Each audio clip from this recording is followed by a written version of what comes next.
Can't stop till I see my name on the blimp.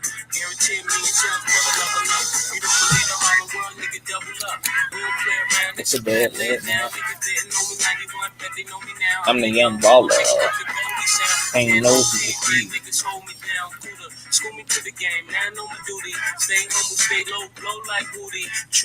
Spin the dough on the booty.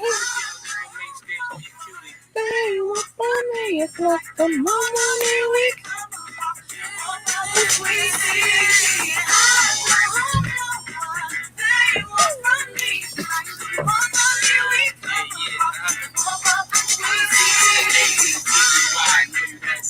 Then to see me, I call all the shots.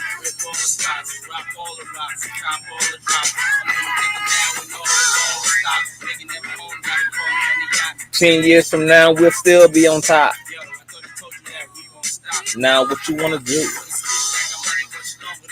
And a crew much stronger than y'all. Violate me, this to be your day.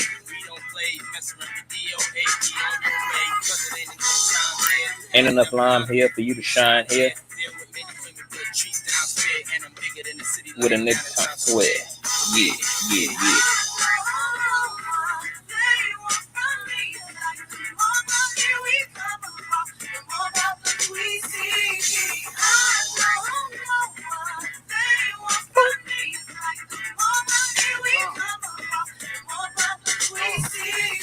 B-I-G-B-O-B-P-A, no info for the DEA. Federal agents mad because I flagrant.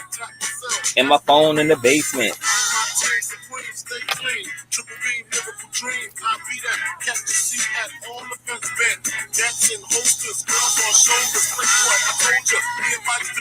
Move too much.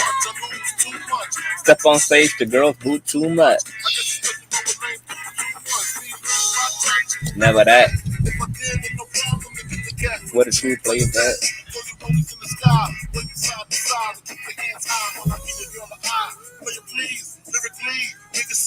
B-I-G-B 4 5 to below.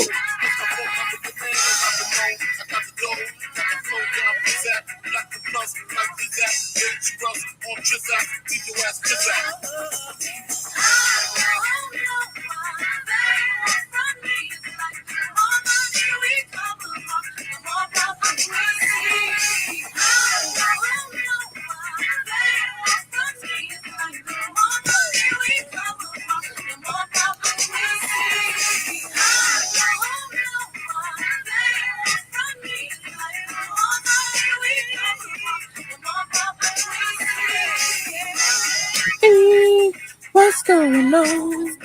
Oh, someone tell me. I never know what. It's like the more money we, the more problems we see.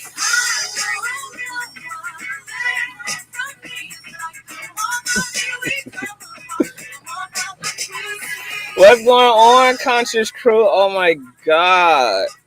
I am so sorry we are doing a late night live.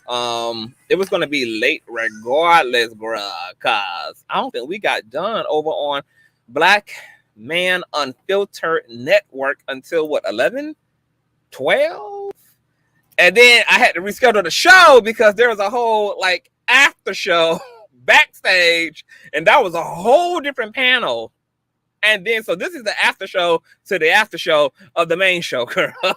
So that's what was holding us up, girl, because we was backstage, okay? Thugging, basically.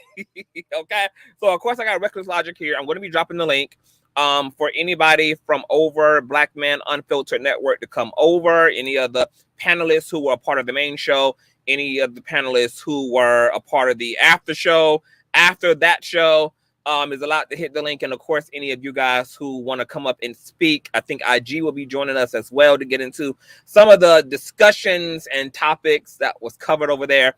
But before we get into that, I need you guys to definitely thumbs up this video. Please thumbs up the video. Thumbing up helps with the YouTube algorithm, but more importantly, it triggers up the notification system and forces these YouTube CEO whores to send out their unsuspecting conscious crew members who have no idea that we are loud, live, and pussy popping right now at this salacious goddamn hour. So thumbs up this video.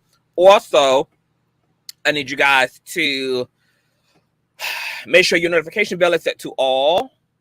And make sure that you're sharing the stream, because we are a polygamous and polyamory community, girl. So there's enough CTV to pussy pop all across these digital airways, girl. We have grown over the last 48 hours, child. We done jumped from 42.6 to 42.8, girl.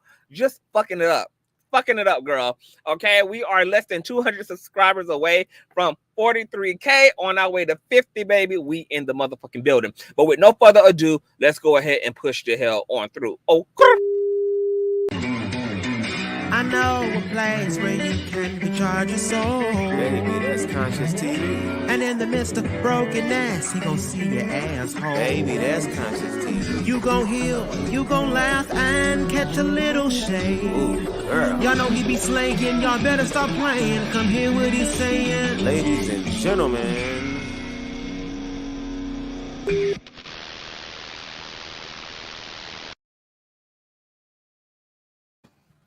Okay, I'm gonna go ahead and drop the link. We can get straight into it. For anybody who wants to come up, just hit the StreamYard link, you guys. Okay, so you guys know that Mandrell of the Black Man Unfiltered Network invited me over, as well as Reckless Logicc, to have a discussion about bridging the gap between the Black community and the Black LGBT community. And I'm going to tell you, this was probably one of the best executions of what is typically a difficult conversation. I think it was well done. I think Mandrell slayed down to the ground, as well as his sister. They did a phenomenal job co-hosting, curating, controlling this dialogue. They really gave the floor to me and Reckless and really allowed us to challenge anything or to state anything that needed to be stated. I mean, you know, of course, being the guest, I really, really, really appreciated that. And they were very affirming as well. And not like affirming in some, we're going to kiss LGBT ass for the hell of kissing their ass. But they were able to also make certain observations in their own honesty about the dynamics between the Black queer people of the Black community and the Black community itself. Okay. And that was really, really, really, really fucking awesome. So shout out to Mandrell. Shout out to his sister, okay, for being affirming, holding it down. Really enjoyed myself. And more than likely, it's going to be a part 2 because we wasn't supposed to be there for 3 hours, y'all. So how the hell that happened? Clearly, this is a conversation that and a topic that people love to indulge in. And then it went on for another hour and a half or so after the show, child. So it's a lot of moving parts. But I really appreciate it. And a shout out once again to the Black Men Unfiltered Network. I want to bring up my co-host Reckless. How are they? Yeah, I'm doing good. How you feel? I'm laying down right now. My body was like, girl, I can be up, but my body, I was like, okay, it's time to settle down now. You know, my sleep schedule and got a little, you know, back on track in a sense. Yes, okay. Well, I'm glad you're here. I know your brain was shutting down even on the after show. No, it woke up at the end, but it was shutting down. It shut down, and like, you know, in the after show, I was like, girl, what? And plus on top of that, I was like, even on the panel, like I had, you know, I was like, I'm like, you know, I'm gonna take notes and everything so I can be very focused when I make my talking points. I couldn't even focus to do that. It was like, it was just one of them. I'm like, I'm just gonna have to do it off the dome because I'm just not into this note taking right now. Yeah. Okay. Well, you know, I got some questions for you, and I want us to speak about some of the things that were discussed on the show, and then what we just experienced in the after show. And we have some guests here as well. We have, is it a crucial? Hey, can you hear me? Hey, yes, I can hear you, love. Can you hear me? I just wanted to say, yes, I can hear you. Okay. Oh my God, you look fabulous. Oh, thank you, babes. I just want to commend Reckless on that panel, as well as it's just always a key and a gag when you open up the ignorance to consciousness, you know, and looking just beautiful. The confusion on their faces. It's like, wait, they're not just straight. They're not just in another world and just it's just so crazy to me. And it just goes back to that discussion you had about the other day. Like, can you be gay and conscious? And it's just I don't even understand like the bewilderment that these people have when they come into contact with intellectuals and people that can articulate. I think you have some audio issues, boo. Something is. Can you hear me now? Okay, you sound clear. Okay, yeah. No, I was just saying the bewilderment that these people have. Yeah. Every time you talk, it gets to crackling and it gets distorted. Can you hear me now? It's still doing it. You might have to leave out and come back in. Okay. I think that Crucial is gonna try to get her audio together, but she was just being affirming, saying every time you drop that link, it's gonna get interesting. Norma, can you hear me? Hi, yeah, I can hear you. Can you hear me? Hi, yes, I can hear you, love. How you doing? I'm doing great. You know what? I missed that what you were talking about, but you know what? I am so interested in this. I am 60, and black guys, when I grew up, it wasn't until I was grown and kind of a way that I realized how many black gay men there were in the neighborhood I grew up in. I had a cousin, love him to death, and he was gay, but I didn't know that. He was a photographer. He did my wedding pictures, beautiful, as a gift to me. And then he married a white woman.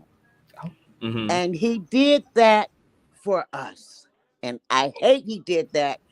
I don't understand. So that's why I'm talking to you guys. And I know he didn't. And it hurts me that my cousin couldn't be himself because he's such a beautiful person. But he ended up divorcing the white lady and he moved to San Francisco. Ooh. And I'm so happy that my cousin can. And he got to be super gay in San Francisco. Yeah, but you know what? I don't know, but I do know he's happy. Yeah. And you know what? It hurts my feelings that how ignorant I am. I take my own. I'm so ignorant to that. But you know what, CTV, I just loved people. Period. Yeah. And it never bothered me. You know, I mean, I wasn't the kind of women that I only have sex with men I love. And I only loved my husband. You know how you mess around a few other times. Yeah. But so if I'm not going to bed with you, it don't matter. I can sit and talk to anybody. But it is an interesting conversation. And let me ask you this. If you didn't have to be gay, would you not be gay? Oh, and so that's an interesting question. I have a question for you too, Norma. So of course, like in the beginning, I think most queer people in the beginning definitely would have hit that switch. Right. You know why I know that? Because it's different. It's like if you're in an all-white neighborhood and you're black, you're going to feel different. So if you're gay, and especially if you're young and you start to, this comes in, you know, it's such an interesting topic. I'm a writer and I have been studying because I'm writing some stuff. And I really started it because I started watching YouTube during the pandemic, and I had never seen so many gay people in my life, gay men. I have never seen, but I know they're there, and I probably just didn't know it. I've had gay friends in my life. You know, I've been around gay people. I mean, you know, it wasn't a big thing. We just, you know, basically we're just talking shit. You know, that's what I do with most of my friends. So it didn't matter if you was gay, black, tall, white. You know, that didn't matter. But there is something to this. Yeah. You know, we were all raised in church, and it's such a sin. And I just don't think God would do that to that many people. I just don't. And I'm gonna tell you, Norma, like that's the. So you okay? When you said when you were younger, you don't think.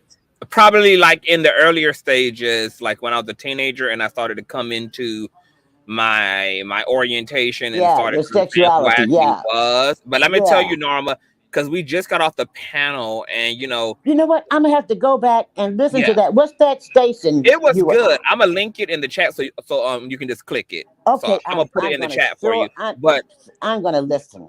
We was just talking on the panel about the impact of religion, and I can't speak for all queer people, but based upon a lot of the gay people that I had the privilege of having as friends and coming up in the community and hearing from, it seems like religion honestly was the worst part of the homophobic because of the same-sex experience. It because it's one damned thing, you. it's It damned you. I just want to say this: it's one thing for your family not to accept you. It's one thing for your friends not to accept you. But when the only thing that you thought, the only love you was taught was actually safe and full, pure, is all and pure is also divorced from you, and you have to divorce that love because of your orientation. I mean, it like that was the thing in all of the kind of homophobia of it all that actually drove me to want to take my life as a young person was this idea that God didn't love me. I could not psychologically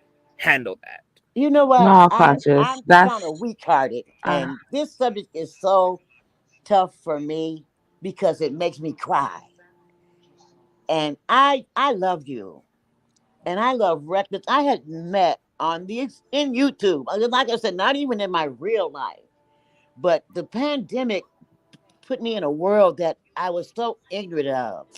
And all these beautiful people. And when I think about my cousin, how that beautiful man married, he knew he was gay. He knew he didn't love that white woman, but he did it for us. Who are we?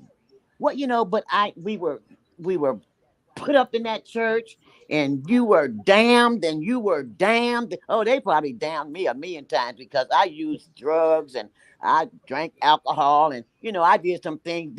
But being gay was like the highest damnation, and it's so sad. And I just want to say to you, I'm going to go back and listen because I feel real ignorant.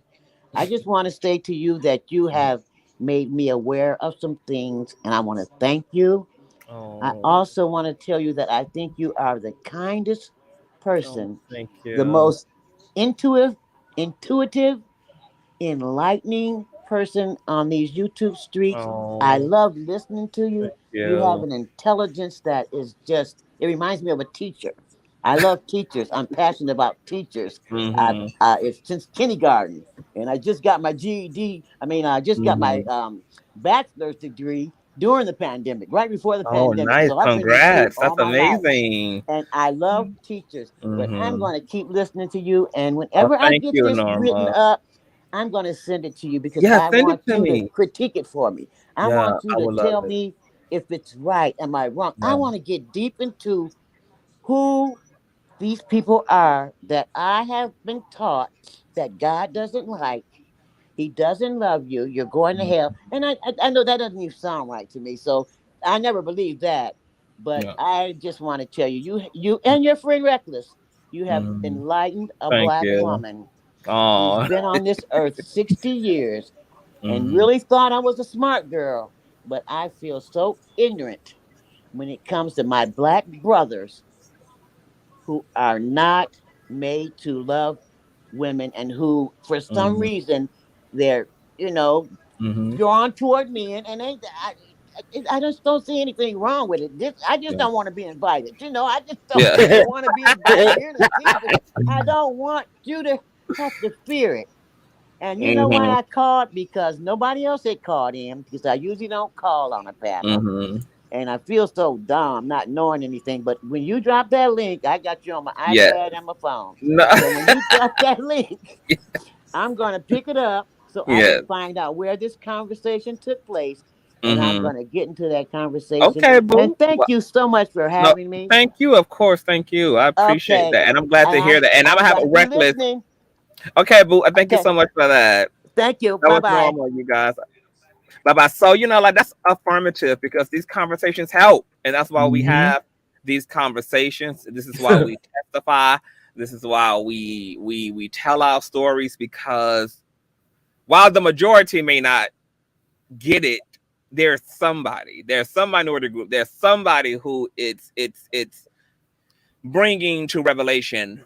Reckless, can you do me a favor? Since you are a moderator and you are allowed to post links, can you post the link to the Black Man Unfiltered 20 steps ahead of you did, so that people in the chat can have it and put it in their reminder and they can watch that who didn't get a chance to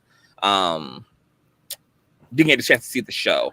I want to welcome Rumors and my boo Rumors and T. Hi. Hey Conscious, hey Reckless, hey. Oh my God! I'm glad you could join us, and I saw you windmilling in the chat, girl. No, I was just about to say I'm super proud. No, I'm super proud because I think it was Leah. Leah was in the chat and she was ready to go off. You know what I'm saying? I had to tell her, like, I've learned to follow your energy because I can, like, 5, 4, 3, 2, 1. And I was just looking at you on Reckless. And I'm like, they're not even phased. They're not even paying attention to the comments. If y'all were, you know what I'm saying? You really weren't phased. I wasn't. And honestly, although, no, I'm going to be honest. Although there was some triggering things, triggering moments for me, that was one of the most very civil, productive panels. It was like, it just showed a level of maturity that although we may not agree, we still know how to have respect, and communicate. And just like you said, even if one person gets it and the rest don't, that's just like one less person that you have to worry about in the world causing any injury to people that are just trying to live their life. Now, for me, what I got overall, because it's nothing new. We've had these conversations time and time again, right? But what I really discern in that moment is, like, most people inherit their beliefs, right? Yeah. Especially when it comes to, like, Christians, quote unquote. The irony of it is that they swear by the King James version of the Bible, that that version, and we already know the history of this person, King James. So I'm always, like, taken aback, like, by people's ignorance, like, y'all really fight against things, and it's like really hypocritical, because the very thing that you're fighting against, you turn around, you feel like you have the right to be a heterosexual, but hypothetically, conscious don't have the right to be a homosexual. I don't understand that. Like, I will never understand why someone else is so pressed unless it's the, the meat you want, unless you want the pussy yourself. I'm never going to understand why someone is so concerned with who somebody else is screwing. That will never, like, what me taking, what me swallowing a bunch of cum got to do with you swallowing cum, like, or not swallowing cum. I'm so confused by that. I will never understand that for the likes of me. Other than, only thing I could come up with is, like, either you want that individual, like, there's some animosity, like, with and the animosity is because of jealousy. Like, you literally can't live your life free, so you're gonna, like, try to bash another person for being able to live their whole life on their terms. It was just really, like, a lot for me. It was, but again, I followed your energy. Let me ask you this question, Aromas T. Since the conversation was about bridging the gap between the Black community and the Black gay community, do you feel that the bridging is happening? Do you feel like there's been progress between the Black community and the issue of sexuality and gender, or you think we still are light years out from resolving this? No, you said something that was extremely pivotal. This generation now that that's out in the world, like, they're totally different from I'm gonna say my generation, but I don't even think, because I'm 41 years old, I don't even think my generation, it was the issue. I think it was my mom's generation and their generation before, and et cetera, et cetera. Like, of course, you have people in our generation that are, like, homophobic and things of that nature, right? But overall, this generation that's out here today, the younger generation, they don't give a flying F. Yeah. Like, and that's straight across the board. Take away just this topic at hand. A lot of things that have oppressed us, be it by the males, and then, by our own, a lot of those issues do not resonate with the younger generation. Because they ain't into that. You know what I'm saying? That their issues is more or less, black on black crime type of stuff. But outside of that, like, it ain't about this. It ain't about who doing what, whatever. Like, people don't care about that.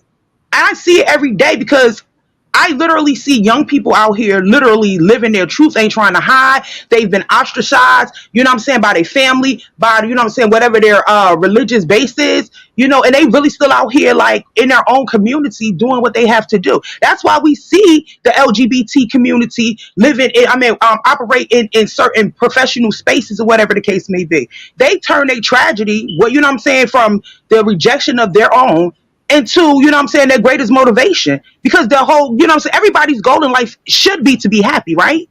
Yeah. And if your goal is to be happy and someone is pulling you down, eventually you're going to separate yourself from the dead weight.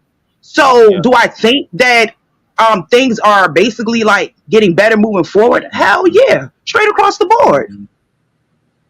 But we're gonna always have, you know what I'm saying, that older generation, these I was just laughing telling my sister how I can't get my great aunt for nothing in the world to stop ordering paper checks. I'm telling her that's obsolete. But she comes from a generation that she feels like, you know what I'm saying, she doesn't want to evolve. You know what I mean? So that's what happens when people fail to want to evolve. They don't educate themselves. And again, the very thing that they always, you know, run to as ammunition is the Bible or whatever the case may be. And although I'm a believer of Christ or whatever the case may be, I also know that I'm not obligated, and I would be a fool to only use one book to basically be the whole roadmap for my life. Like, I'm never going to go and try. I just don't believe that no one should pigeonhole themselves from educating. You don't have to participate in the practices or whatever, but education is very important. Even if they feel like you guys are the enemy, even if they feel like everything you're doing is evil, don't you supposed to study the people that you feel like are your enemies? Aren't you supposed to study them? Should you not know? When I think it was Reckless that was like, how can y'all teach? How can y'all have conversations? How could you inform anybody on a subject you have no knowledge of? The only way you could do that is if you study and educate yourself. How do you do that? You have to interact with people. And no, I mean, I don't get it. I don't get it, Conscious. But it's a lot. But I agree that you know, it's dying out, kind of like how mainstream religion is also kind of dying out. You know, like the millennials ain't really fucking with religion like that, and are kind of switching up the traditions and all of that good jazz. So I do think in a sense things are definitely getting better, and it's an interesting road ahead in terms of us kind of coming together, because me and Reckless just also had an after show experience that was really off the chain. Now that should have been hilarious. Like that after show was nothing like the show y'all saw on the main show. It was kind of where it went down in the after show, but and you know what? it was a different group of it was a different group of panelists, and what me and Reckless encountered was something that has happened also on this platform, which is we had heterosexual cis men telling us that homophobia practically does not exist, and that black men are not hunting or perpetuating violence upon Black queer people. And no matter what me and Reckless said, whether it was anecdotal, Reckless was about to pull out a whole United States census in order to you know, demonstrate to them that hate crimes are real, and yet these men denied us that there was a such thing really as physical homophobia. Oh, I missed that. Can I? Yeah, Well, it was behind the scenes. And I'm glad it was. You know why? Because although again, you're gonna have those that's just not going to receive it. It is what it is with that. But I'm glad it didn't, because for those, it's always good to see positive dialect.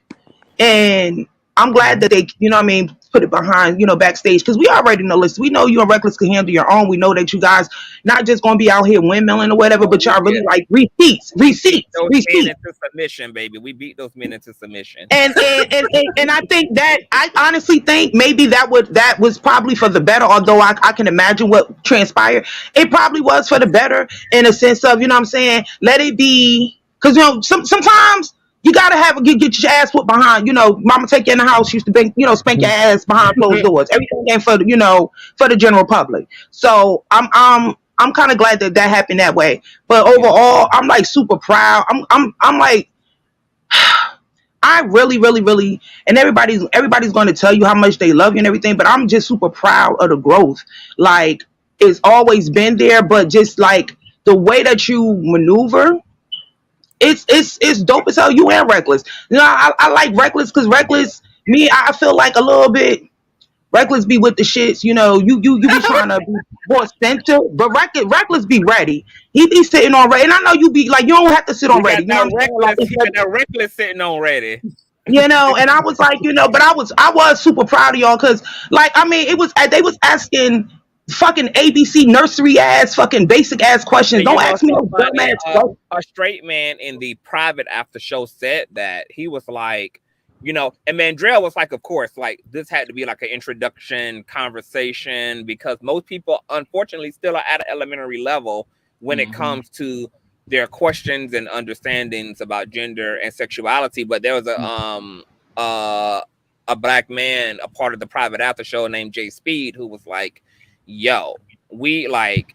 First of all, you had two amazing and articulate guests, and we can definitely take the conversations to the next level now. And so I think there's going to be a part 2 where we're going to be able to do a deeper dive and kind of go to the next level in the discussions because it's definitely a multi-layered topic and there's a lot of moving parts when it comes to the topic of Well, sexuality across the board, gender, and all of that. But yeah, it was. I want you to you are Reckless one. You know what I mean? Like I want y'all to see if they allow it. I want y'all to see if y'all could get someone that can articulate themselves, basically vibe in the same energy as you in Reckless. Someone from the trans community because I feel like they need to be, like I know you always welcome. They come over here, we talk yada yada, but I feel like they need to be in those spaces too.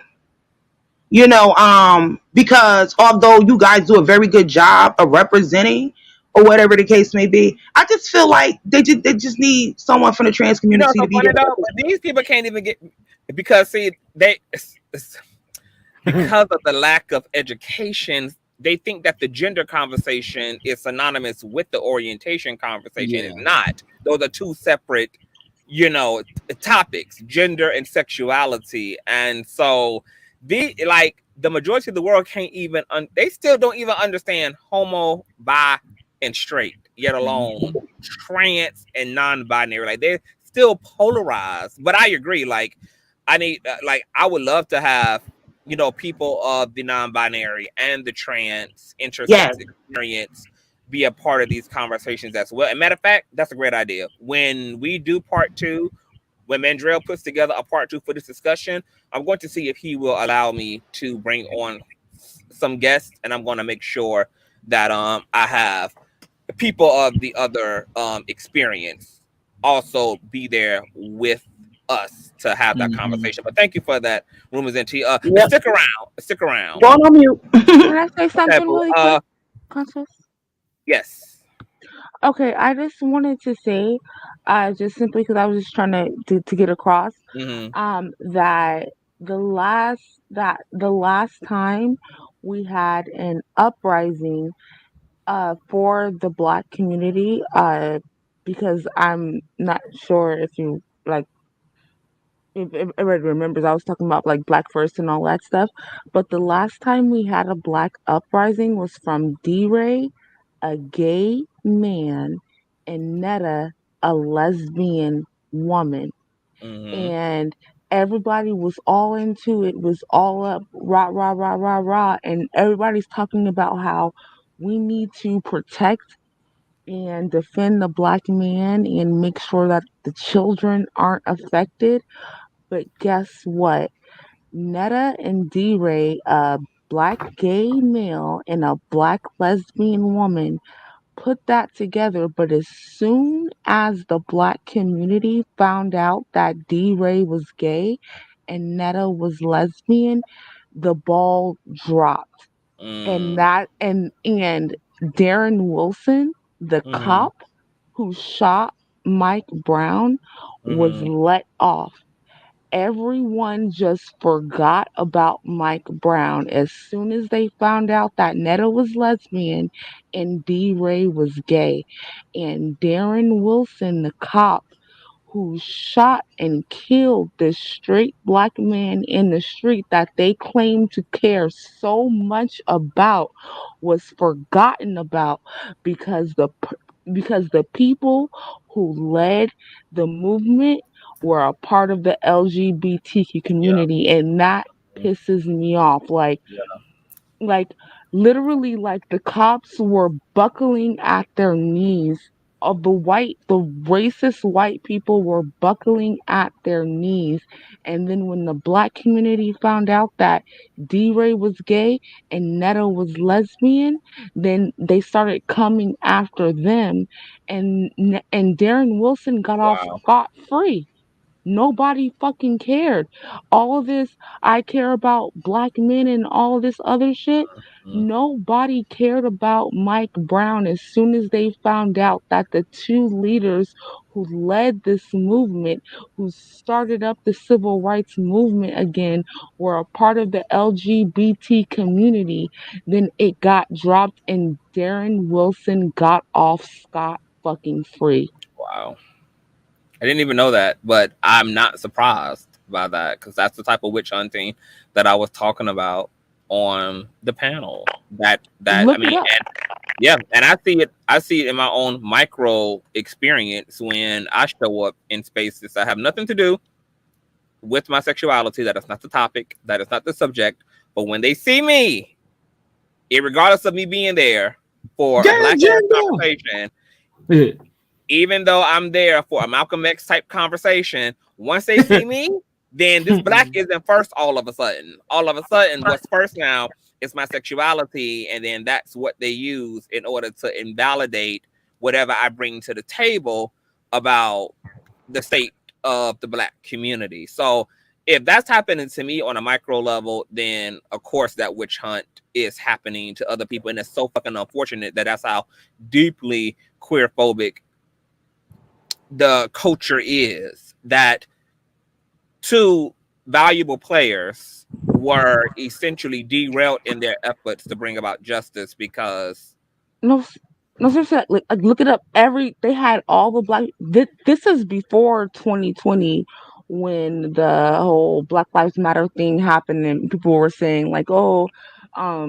Black Lives Matter is happening because people are quarantined." This was before that. This was Ferguson. Yeah. Okay, and everybody was out there. Everybody was all the black people were coming together and uniting until they found out that D-Ray was gay and Netta was lesbian. And then the black men that they claim to care so much about, they dropped it and they just started attacking D-Ray and Netta, and Mike Brown didn't get any justice, and that police officer got off because all of a sudden all of the black people just backed off and stopped pressuring the police, and then Darren Wilson got the fuck off. Like literally, like pull it up. Like I'm like, and so when the black community is asking, oh, when shit go down in the community, where are LGBT people? Being moved out of the fucking community, being moved out of the fucking way, being airdropped away from their rightful fucking positions. And this is a perfect example of that. Where are queer people? Where the fuck else are black queer people? On the fucking ground, where they always are, along with black fucking women. Because to my boy, I forgot his name from the grapevine. Mouse. My boy Mouse said the straight niggas can't do it because they got fucking warrants and shit. They can't come into contact with police force. They too scared to get out there and to get it popping. So it's mostly all the other civil citizens of the black community, which is black women and queer black people, who are out there doing the lead work. But then once again, just look at that. So I'm gonna look into that. I'm probably gonna bring that case up in a whole separate situation because I think that's literally like Google it like right now, like the whole Ferguson thing. I ain't even got. I'm gonna be honest. I ain't even got the brain power to Google, but okay, I'm saying they were out I'll look there, it up though for sure. and just fighting, and everybody was coming together. Everybody was coming together, and it was beautiful. You had pictures, photographers, everybody coming out until they found out that D-Ray was gay and Neto was lesbian. Then all of a sudden they dropped it, and that fucker Darren Wilson got off free. But the but but the whole the whole black male straight worshiping community, that they care so much about Mike Brown was a straight black male. But as soon as they found out that the people that led the the that led everything were a part of the LGBT community, they didn't give a fuck about him. I thought y'all cared about the straight black men, but when they found out that it was queer people who were fighting for him, y'all dropped it and y'all let that cop get off, all because y'all hate the LGBT community that fucking bad. Yeah, it's a mess. But you will have a band of people saying that homophobia doesn't exist in the black community and that black queer people are just making the shit up. I mean, we know that that's a preposterous, ridiculous, outrageous, explicit, bona fide lie. But this is the type of explicitness that people can bring themselves to say in the face of queer people who, despite their experiences and despite the Bible verses that are perpetuated by the black community to invalidate homosexuality, will still say homophobia doesn't exist, even though black person after black person who are parents of queer children will who are parents will oftentimes hit the panel and in mainstream media also state emphatically that they don't want to have queer children. People will still say to queer people, black homophobia don't exist. Even when black women are complaining about trans women being in the bathrooms and having to share spaces, people will say queer phobia doesn't exist, even though there is all this mounting evidence that the black community is still stuck on stupid and oppression when it comes to the subject. For whatever reason, homophobia at the same time, while it exists simultaneously, it doesn't fucking exist. It only exists when straight folk are scared of it and there's a gay agenda. It doesn't exist when queer people are actually affected by that homophobia. Then homophobia and queer phobia, transphobia, none of that shit exists. It only exists in the straight world and is weaponized back against the queer community. So I just find that interesting. But thank you for that, Presley. Let me get to some other people on the panel. Is it Pat? Can you hear me, love? Yes, I can hear you. How are you? I am wonderful. Welcome to the platform. Your thoughts? Thank you. You're looking good. And hello to the panel, everyone watching. I'm always get so nervous before you call me up here. But I agree a lot with what is being said, and I do see a few things just a little bit differently. I, as a black lesbian woman, I do get where the divide is in our black community based on religious upbringing and people's own personal morals. And there is a divide, and we are still very much so targeted. And we only want to celebrate and embrace ourselves, but then it's as if to the outsiders, we're putting on a parade and we're trying to flaunt it, when it's just we have to come together as our own community, somewhere that we could be safely celebrated and accepted amongst each other. And personally, I do not believe that it is getting more widely accepted, but just as you were stating, it is only acceptable among the world and in our black community when it's on their own personal terms and when they want to accept it. And for me, in my experience, like I always say, I love heterosexual people, and only thing I ask for our black heterosexuals to do is respect my choice. You don't have to accept it, but respect my choices and respect me as a person. Before you move on, Boo, can you clarify choice? Because some people are probably going to run with that. I would say who my preference is, that I share my bed with, that I share my life with. That is what I need to be respected, because I do not lead with that. I'm presenting myself as Patrice. My name is Patrice, but I have Pat on the chat. But this is me. Some people are going to think, because some people are going to think that what they heard you say is that you are choosing to be lesbian. So that's why I asked for clarification. And I thank you so much for that, because I grew up in a very deeply religious family, and I don't know if they thought I was going to turn to Patrick or something all of a sudden overnight. And I was just like, you know, you can feel me, you can see me, you can touch me. I'm the same person. But we have to be so cloaked and hidden, because you already know that there's people that they target us, and even our own family can target us.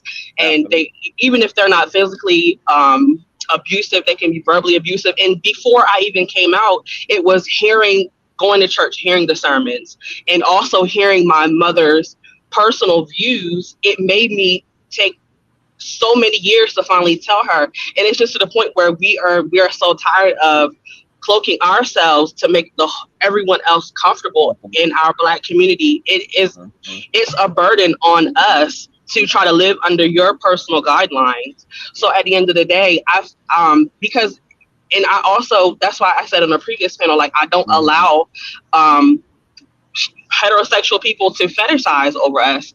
I don't want you drunk. You didn't have a drunken night, or you weren't going through a bad breakup. If you're going to deal with me as a lesbian woman, then you need to come to certain decisions. Maybe you have a kink. Maybe there's something you need to accept about yourself. But when I speak to other Black women that are like, I'm curious, and, you know, I see everybody, well then, hey, if you think about it, but don't just jump over here and then all of a sudden, oh, I'm not gay, I don't fuck with gay. Like, you know, I don't like those types of attitudes where you just bounce in and out of it because, oh, I was at the bar and I got drunk and I kissed her, but you know, you will not claim gay, and you don't have to. But the thing is, like, don't treat it like it's so derogatory. So I do enjoy your panel. Do you think that those particular do you think that those particular women that you're talking about are of the community as well, but they have a certain internalized? Yes, and sometimes I do feel like it is suppression, but that we also have to be careful because, like, look at now. I think I scroll up and down Instagram. Now everyone is polyamorous. Do you know that's offensive to the polyamorous community, that you just want to have? I want to have coupled relations, but we open and we can do, this is how we all. No, it's not that you're polyamorous. It's just that now, because you're finding these back doors in these little hallways to go down to say, well, this is how I get to have my cake and eat it too. Polyamorous people are exclusive to their couple within. It's not, oh, we just doing this because this is how we get to have as many partners in the room as we want. And that's why I say some people are suppressed, and some people have to realize maybe you just like being one of the people that go in a dark room every Friday night and that's your thing. So people also have to find their own truth within themselves. So then that helps us to be less targeted. It helps us to be, we don't feel unsafe if we're spotted. People, oh yeah, that person is this. Or if a gay man and feel like, oh, I'm, you know, these straight men are wanting to come against them. Like, you don't have to be so hidden, because people can understand what their own wars are. And if you don't like it, then you just don't like it. I don't like men, but I'm not here beating up all straight women because they like men. So we we mind our own business just like they should. And it's just like, we as Black people, we already have enough to go through. So dealing with how we are as a gay community, we don't need one more thing to oppress us. We don't need one more thing to oppress us. We should be safe in our own households. Let me ask you this question, then I'm gonna get to Marquez and Leah. Sure. A part of me feels like queerphobia in the Black community will not wrinkle itself out until Black people as a whole revisit Western Christianity. How do you feel about that? I do, because and I try not to speak down, I try not to speak down so much on religion. Firstly, because I was raised in it, and I don't want to squash anyone's beliefs. But as the young lady much before me mentioned, you're reading this version, you don't even know what was amended. You don't know what was cut out, what was taken away, what is still the truth, what is not the truth of what you read. But these these Bible thumpers, but they'll say that it's a farce when it comes to slavery. Oh, that's the white man's Jesus. But you'll believe it when it comes to to homosexual lifestyle. You want to find every scripture that says that God hates it and he'll kill you and you're an abomination. But when it comes to you, when you feel like that it's being used as a form of racial oppression, then you toss it. But I do believe that 100% because I also listen to your live about the deities and things of that nature. So those are things that I personally was like, I need to delve more into this because that was something that I hadn't even discovered, you know, in my own lifetime. So I'm like, this is education for me as well. So I believe that once we do deal with that, as you mentioned, the Western, yes, that can put a nail in it heavy. Okay, thank you for that. Thank you for sharing. I appreciate you. I appreciate the panel. Thank you. You too, love. Marquez, King Patriarchy. Yes, King Patriarchy. Your thoughts? I'm very, I will say this. I watched the live stream. It was very powerful, and it made me feel ignorant. I can't lie to you.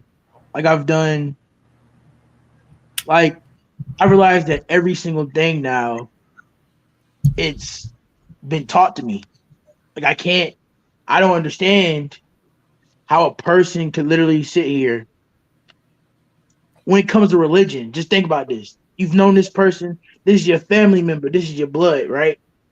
And you're telling this person, I'm going to disown you because of something that they want to do behind closed doors. I feel like that's ignorant. And I just start listening more and more. And then I realize I'm being called King Patriarchy because I'm continuing the same process over and over and over again, expecting the same result, but not having no action to change it. So I'm putting it out here. I apologize to you if I ever been on this show and disrespected your platform in any way. Every time you've been on my show, it deserves an apology, Marquez. Exactly. I've probably said some very blasphemous things that I'm not proud of, so I'm very sorry about that. So let me ask you this question then, Marquez, because every time recently when you've hit the platform, you said, you know what, I realized. So my question is, are you only realizing in the moment that you hear certain things? Does it actually bleed out into real life? Do you continue on this kind of like self-actualization or enlightenment beyond when you bear witness to panels and these type of discussions? At first I would kind of start to understand it a little bit, and then I would come on to panels to kind of like, speak my truth, speak my reality, and then everything around me, like karma wise, just started to flop. I'm talking about karma wise. I've been going to hell through it. And I'm like, I've never experienced this much karma coming back to me at one time. So I decided to change my approach. And ever since I've been changing my approach, I realized that I'm the problem. I can't In other words, my hoodoo is working on you. Is it working? I said, in other words, my hoodoo is working on you. Yes. I'm getting more conscious every day. I realized that. Amen to that. The more. Hold up. Did you ever pay Conscious, Marquez? Okay. Because remember, he owed you a cash app from that Tory Lanez Megan Thee Stallion. Oh yeah, I never did receive my cash app reward. I thought you was joking. I was joking. I didn't expect him to lose. You know that if there's one thing that our people don't joke about, it's our money, honey. Okay, it's never a joke. So yeah, we're still waiting on that. That'll be the proof that is all sinking in. But that's really Marquez, that you are growing and becoming enlightened and you're getting it.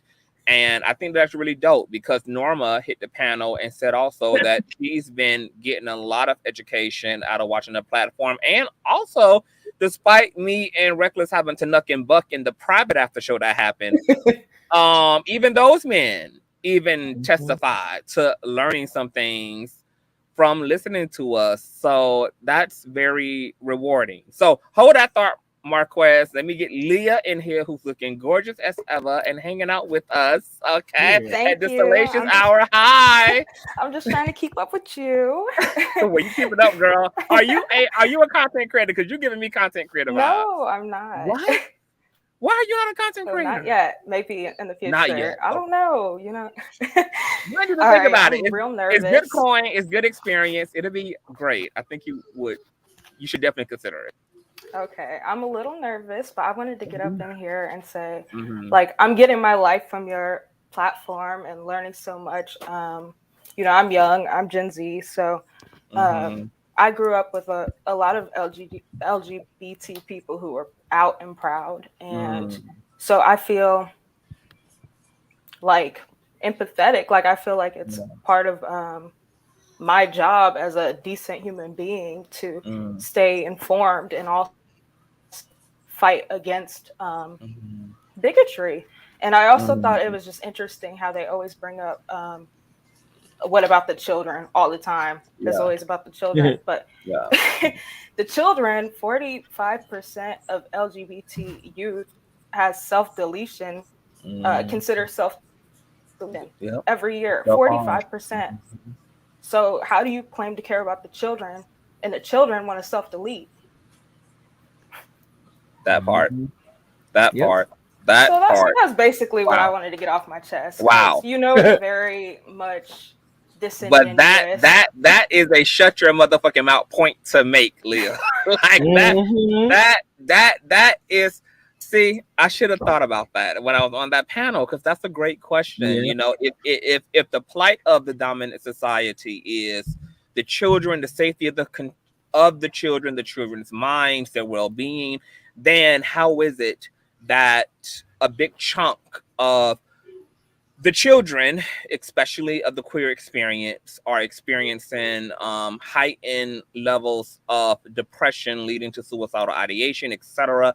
Like, what about the children? And that's why me and Reckless was there reiterating the fact that all children are not of the hetero experience, and not accepting this is doing a disservice to the youth that is represented by the LGBT class. So if we keep pushing against this idea that young people don't have orientation, and that this is grown folks' business, and that children ought to stay in their place, some of their places are going to be the grave, and it's going to be our fault that that's their fucking place. Because we refuse to actually deal with the reality of the issue, which is that there are ways to have these conversations at various stages in young people's lives, and that information is simply information. But we have a lot to overcome, Leah, because there's just so much jam packed. On top of, I'm gonna mute Miss Barbara real quick. She got some children in the background. I wanted to ask you this: what do you think about the Black community and its relationship to Christianity, which gives rise to a lot of the attitude toward sexuality and gender?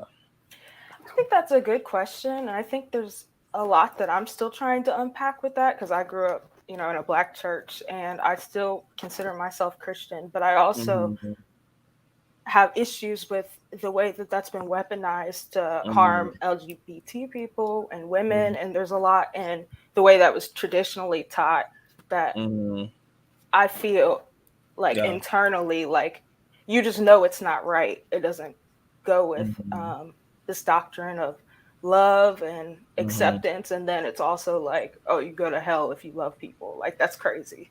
So that's definitely something I want to like unpack more and learn more. And I'd love to hear like your thoughts on the subject too, because I know you talk about Jesus a lot, but you also I'm like you.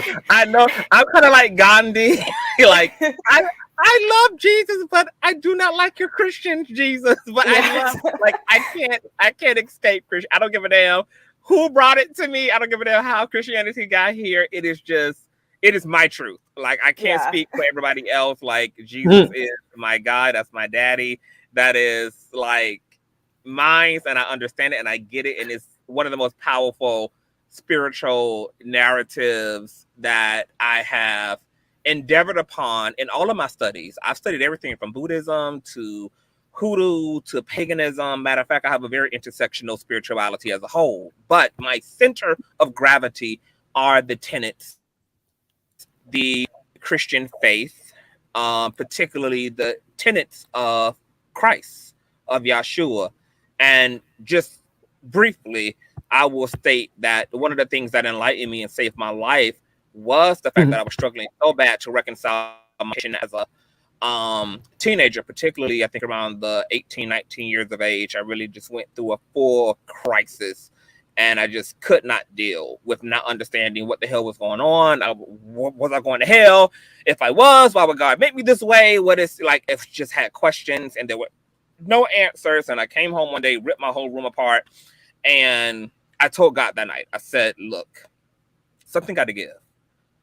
And if you don't do something or show me something or reveal something, I am done. I didn't know what done was. I knew whatever done was, I was done. And a few hours into that night, I just magically just flipped to my Bible and literally changed my life. In all of my years of living and going to church, and I was raised up in the church. My grandparents are deacons and deaconess, come from a long line of prophets and prophetess and church-going folk, Holy Ghost-filled folk, all of that good jazz. I had never, ever in my entire life heard a sermon or a teaching on eunuchs. And yet, this is the book of Matthew in the New Testament that God directed me to that day that I gave the Lord an ultimatum. And so I come across this passage where the disciples are having this conversation. They're asking, well, what's going to be the status of people in heaven? Like, if a woman had 5 husbands, who's going to be her husband in heaven? And Christ goes on this very interesting dissertation about how we're going to be like the angels in heaven. There'll be no need for marriage and sexuality and all of this. And then he also puts a little extra stank on it and goes into this whole diatribe about how there are some men who are born that way. There are some men who are made that way by other men, and there are some men who choose to be that way for the sake of the kingdom. And so, of course, naturally, I'm like, well, who the hell is eunuchs? Who are these eunuchs that Christ is speaking of? So I went to the back I went to the glossary of the Bible, and of course, its definition made no damn sense in the context of what Christ was talking about, which it said public officials. That's what a eunuch was. But I'm like, clearly, a man can't be born a public official. So what the hell is Christ talking about? So then I had to take to good old Googleations and do a whole entire word study on eunuchs, on the cultural context and who was defined as a eunuch. And I was shooketh to my core, Leah, when I realized that the term eunuch was inclusive of same gender loving men, men who identified effeminately, men who were same-sex attracted, etc. And now I'm having to revisit this passage in the context of the way that the culture understood the term and how this term was identified. And I'm listening to Christ essentially talk about a people who didn't have to, because Christ's whole thing in his dissertation was talking about people who show up in a way that's not conventional based upon either the Jewish ritual, which leaves men castrated, men made that way by other men would be the Jewish castration ritual, or all out, the kings who ciphered young men into the harems to be particularly sex slaves, men who may have not even made a conscious choice to engage or identify, etc. And of course, men who just went through the Jewish castration ritual, which was popping during Jesus's day. But then there was men who chose to be that way. This is where you can fit in Paul, who lived his life after the passing of his wife as a widow. Christ allegedly was never married. So these type of men who kind of gave up participating in relations as we knew it in this conventional way for the sake of the kingdom. And then there was this other group of men who didn't need a physical castration. They didn't need a surgery, and nor did they have to make a choice. They were kind of, I don't even want to use the term emasculated, but they were castrated cognitively, spiritually, and mentally, like that. This was something more innate. And ironically, these eunuchs were used in Jesus' time and plenty after, and across all cultures of all times.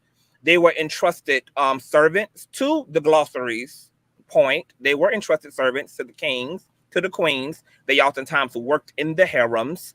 They oftentimes oversaw the duties and the cosmetics of the queen and the king. They manicured and maintained the decorum of the palaces, etc. They were entrusted servants. They sent private messages. They were accountants.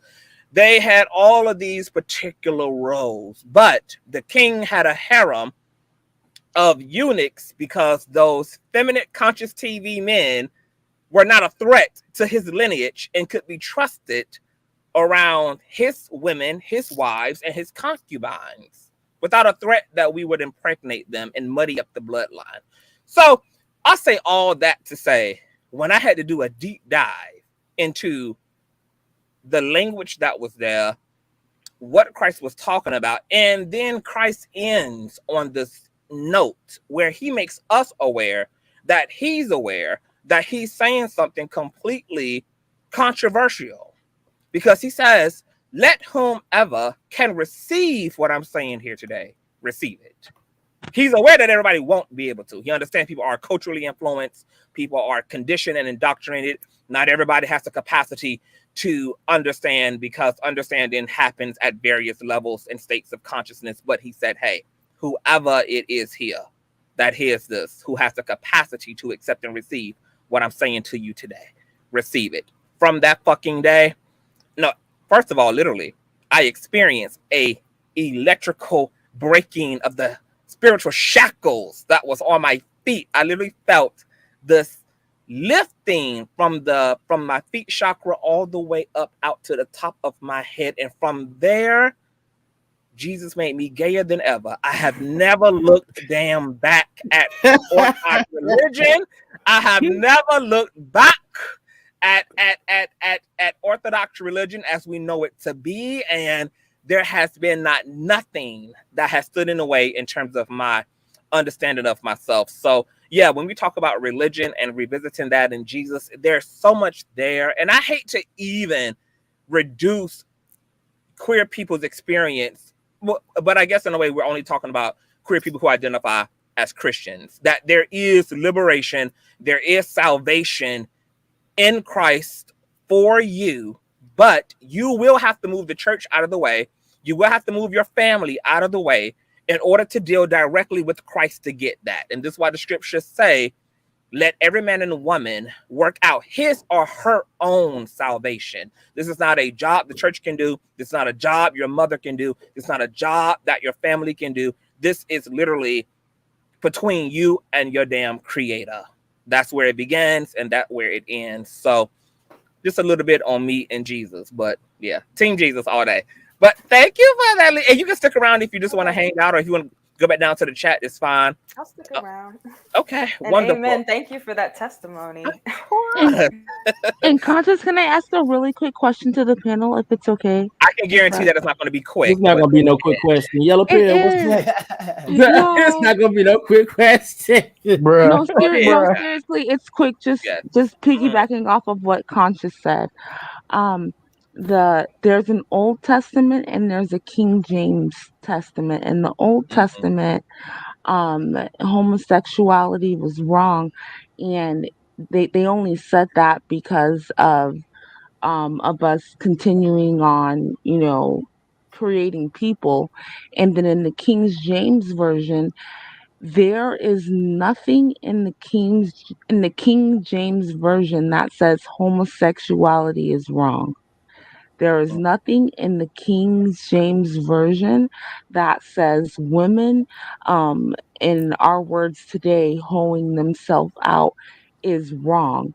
So I don't understand how we can accept the Old Testament and the King James Testament, which is an update because of how the world ended up, and why we can't create a new Bible again based on how the world is today. It's like only the Old Testament and the King James Testament. Why can't we why is there no one who wrote a New Testament? You know what I mean? And if that person wrote the New Testament based on how things are today, that wouldn't be accepted. You know what I mean? Can I But you answer know what's that? so I just want to say real quick. What's funny is that there isn't New Testament. It really is Jesus, and that's kind of what I had to do. Is I literally just snatched Jesus out of everything surrounding it and just make Jesus my personal pamphlet. And what's interesting about the teachings of Jesus is that they're very simple, they're very practical, and they actually can work universally because everything around Christ's attitude toward the world at large was a very humanized one. He rallied behind the vulnerable, which is why he instructed his disciples to feed the poor, visit the lonely in prison, anybody who's starving, anybody who's thirsty, give them water, give people company, give people companionship. Jesus lived in a patriarchal society, and yet the very first person to see his resurrected body, the very first person he assigned to see his transfigured body was a woman, Mary Magdalene, who also is said to also have been a disciple herself, a disciple that Christ was so close to that all of the other disciples envied in ways. So here it is. We have Jesus liberating woman. We have Jesus liberating the poor. We have Jesus preaching a gospel of inclusivity, but also of sacrifice and givingness and humanitarianism.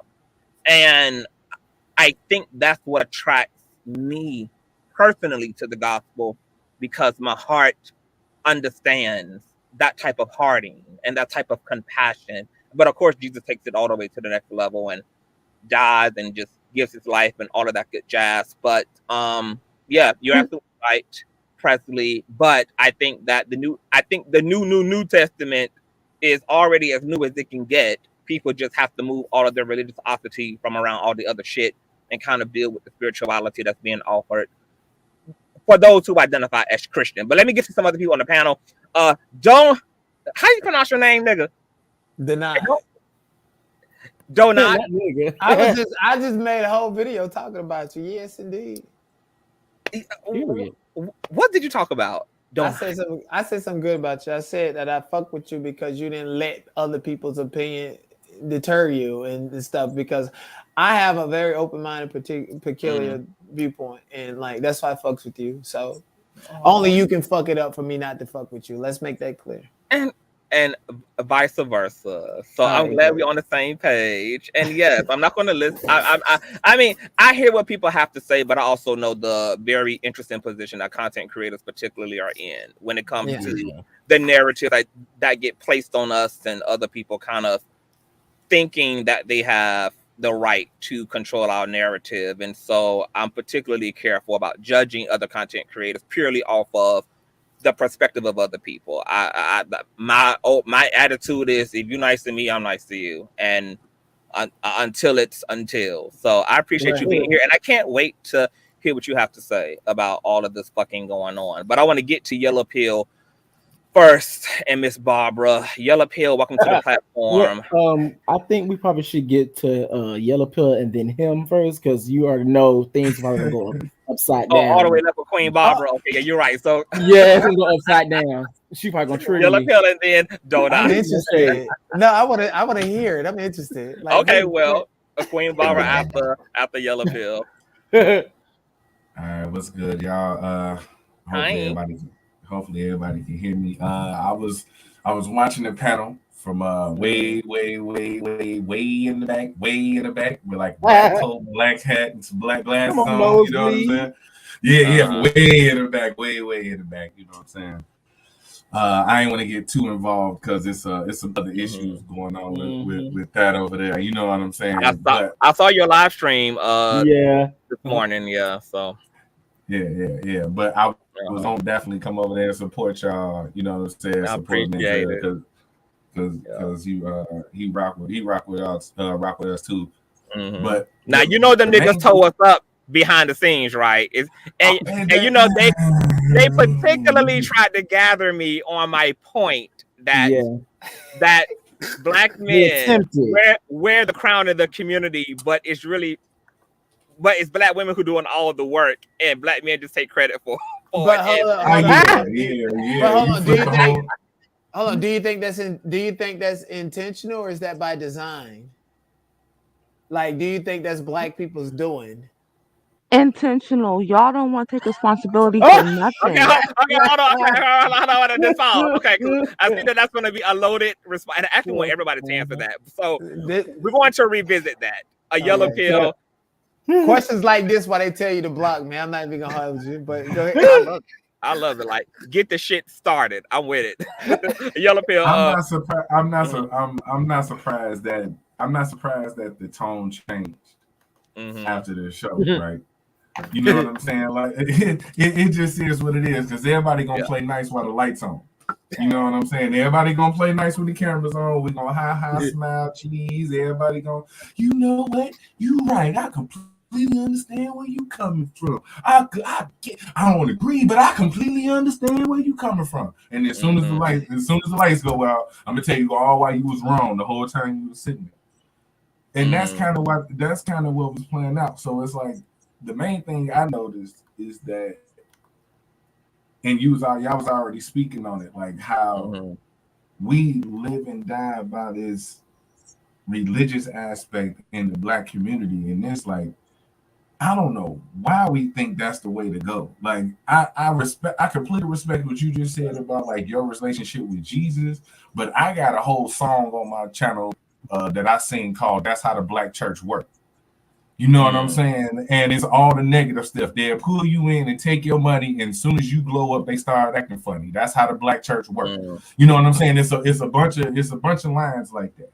You know what I'm saying? They want you when you ain't nothing, but then when you turn into something, they gonna start shading. You know what I'm saying? That's what's going on now. So I sound like it's a lot of church hurt there, yellow pill. Oh no, for black men though. Church hurt? Oh no. Me and Scott Daddy got a very strained relationship. Like, I'm gonna tell you that right now. You know what I'm saying? But I don't, like I said, I let him do his thing over there, and I don't. That's what I'm saying. I don't have an issue with it. I just also see the contradiction of it. Because while y'all did do it, while for the most part on camera I will say that on live. Well, hold on. I want to clarify a yellow pill. It was a different group of people in the after show. It wasn't the people we saw. It wasn't the main platform. It was a whole different panel behind the thing. I already know. That's what I'm saying. I'm familiar with the who's it probably was, right? But I just had a reaction before that for a panel that I was on where they completely lost it. Oh yeah, I seen that. You know what I'm saying? All I told them was, I said clothes don't have a gender, and they lost their mind. Like they lost their mind. They got to telling me, "Oh, that's crazy. How you gonna say that clothes got a gender and go out the damn?" And it was like, y'all didn't even let me finish the thought because they just went in on it. It was like, you can't talk like that. That's just wrong because God wouldn't think like that. And they just talking about God wouldn't approve of that. And I'm like, we all sitting up here smoking, chilling, kicking it, and y'all want to bring up what God approved, bro. Because if that was the case, if we gonna just move by how God approved, then I need all women to not talk directly to men ever again on these platforms. I need wait, hold up. Calm down, Presley, before you get calm down, Presley. Allow a yellow pill to finish out his thought. Allow him to finish his thought. Everybody can chime in. I'm talking about the hypocrisy, not that what you actually got to do. because I'm gonna need you to listen to the whole sentence. I'm referring to the hypocrisy of it. Because if we gonna just every time the LGBT community come up, we gonna talk about how bad it is in God's eyes, then we gonna need to start living. If that's how y'all want to do it, because I know it's cap, I know it's bullshit, right? But if y'all gonna do it like that, then why are we sitting up here on the panel? And I'm talking to them, like, why are we sitting up here on the panel with women talking directly to men? Because there's certain parts in the Bible that say women shouldn't talk to me. You should talk to them. You should write it down and have another man convey it to another man. It's a whole bunch of like contradictions in this idea. You know what I'm saying? So I think that's my whole disposition on it. You know what I'm saying? And I know I was getting like, man, they was calling me he was over there windmilling, baby. Look, they was calling me closeted gay. They was asking me, do I wear lace panties? All this, and it's that visceral reaction. And my thing is that while it wasn't going on the panel today, it was all up and through the chat. And like I tell folks all the time, the panel might be one thing, but the chat is where people let their shadow live. Folks say whatever. You know what I'm saying? So a lot of it in turn comes to we not really ready to accept the world that we living in. And especially when we talk about the children, we ain't ready for the world that we gonna send them in. Because that was the biggest issue. You know what I'm saying? I told them, like, y'all projecting this God issue on them when y'all just scared to talk to y'all children. And I don't know who said that earlier. I think one of y'all said that earlier, like people were scared to talk to their kids. Yeah. You know what I'm saying? So I mean, I'm glad y'all handled it well, but watching it from the chat and watching everything else, like Reckless said, I'm on these microaggressions and I peep it. You know what I'm saying? And I'm glad y'all doing what y'all doing. But what did you have a problem with? Like, was there anything that happened that you was just like, that's bullshit? I mean, okay, so I could tell by like, okay, the one dude that was on the panel was just saying anything. Freezy? What's his name? Freezy.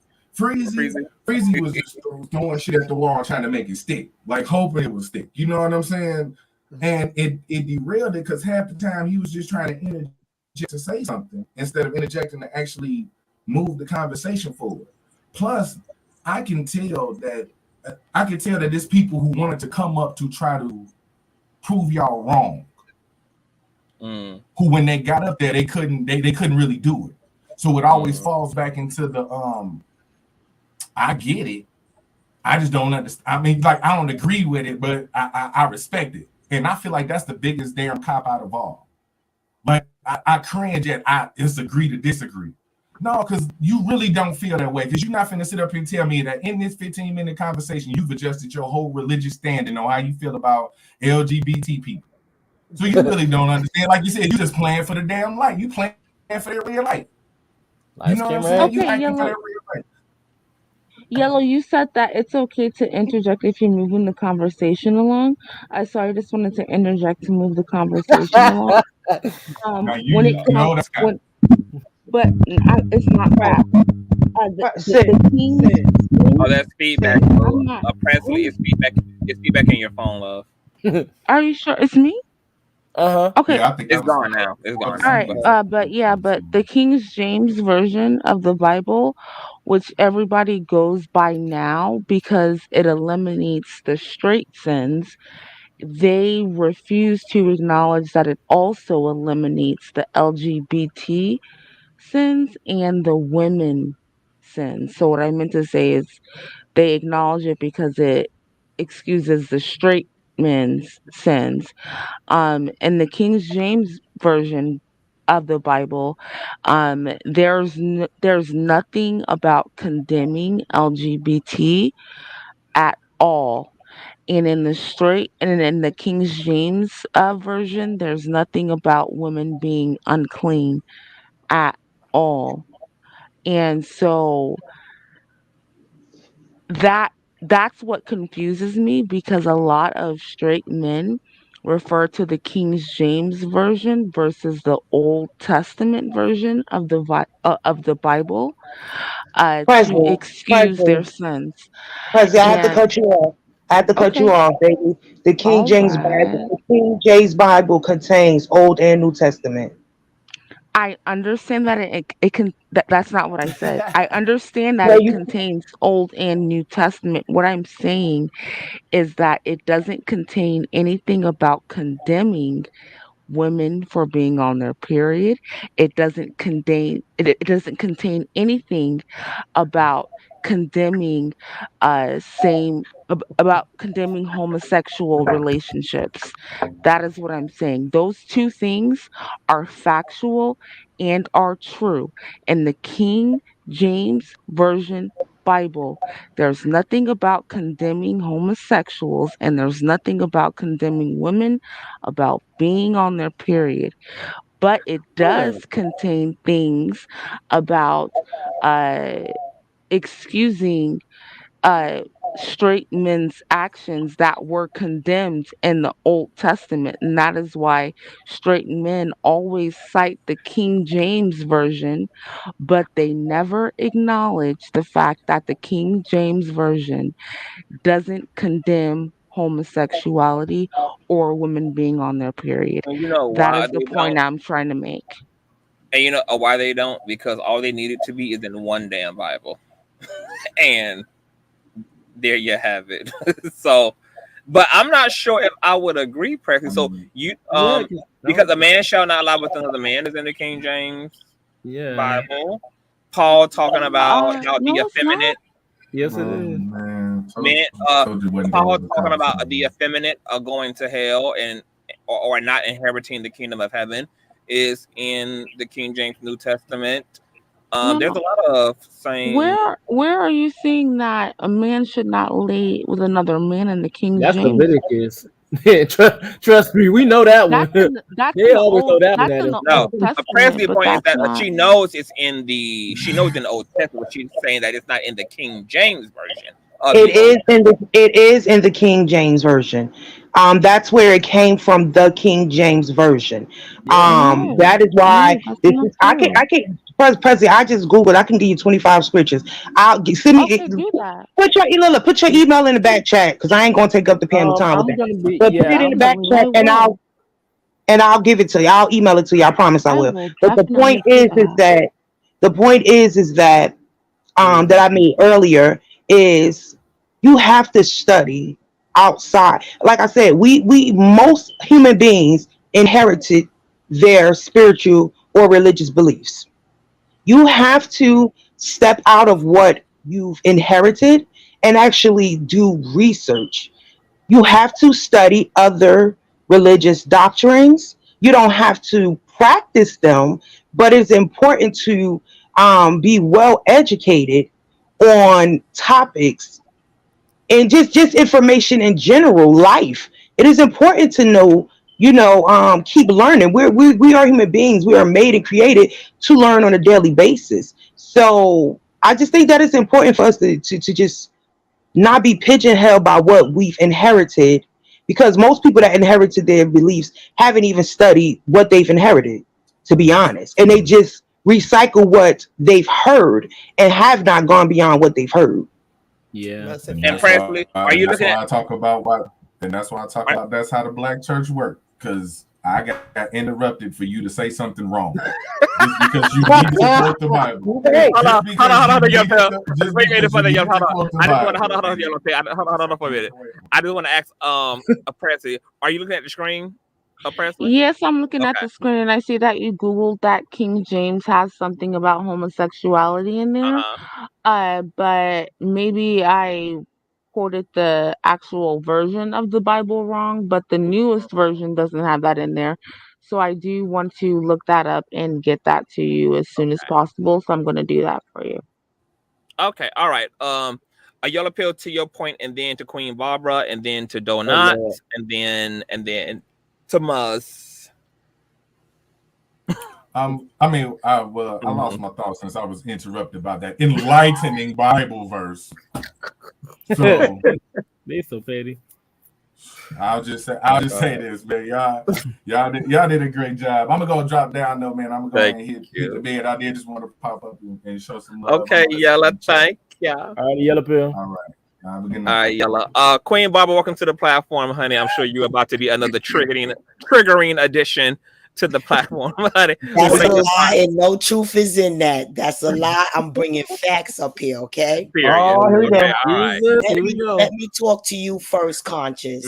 Remember, I told you first that you was the minister of the new churches, and your church was heaven on this earth. You remember I told you that, right? Yes. The Holy Spirit is going to use everybody to make a footstool to heaven on this earth, as it is in heaven on earth. I told you that I had awakening that the Holy Spirit called me to preach, and everybody thinks it's a joke. But let me just tell you like this. I came up here to talk about facts, okay? The fact of the matter is that the government uses medication to help transgenders be more comfortable with their lifestyle. I said it uses medication. I thought we had this conversation already, Miss Barbara. But you know she do not. Hold on, everybody. I thought we had this whole conversation already, though, Miss Barbara. None of that. We're gonna have it. Let me have it. Let me just be able to say what I have to say, King, please. No, because we already you're not that's disrespectful. Hold on. Hold on. I don't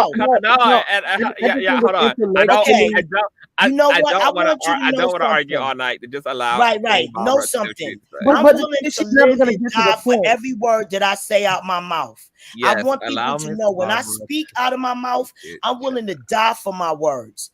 I'm not on here as the Joker. I'm not playing with nobody. I am sincerely. Okay, Ms. Barbara. So let me tell my truth. So the American government is helping trans people with medications.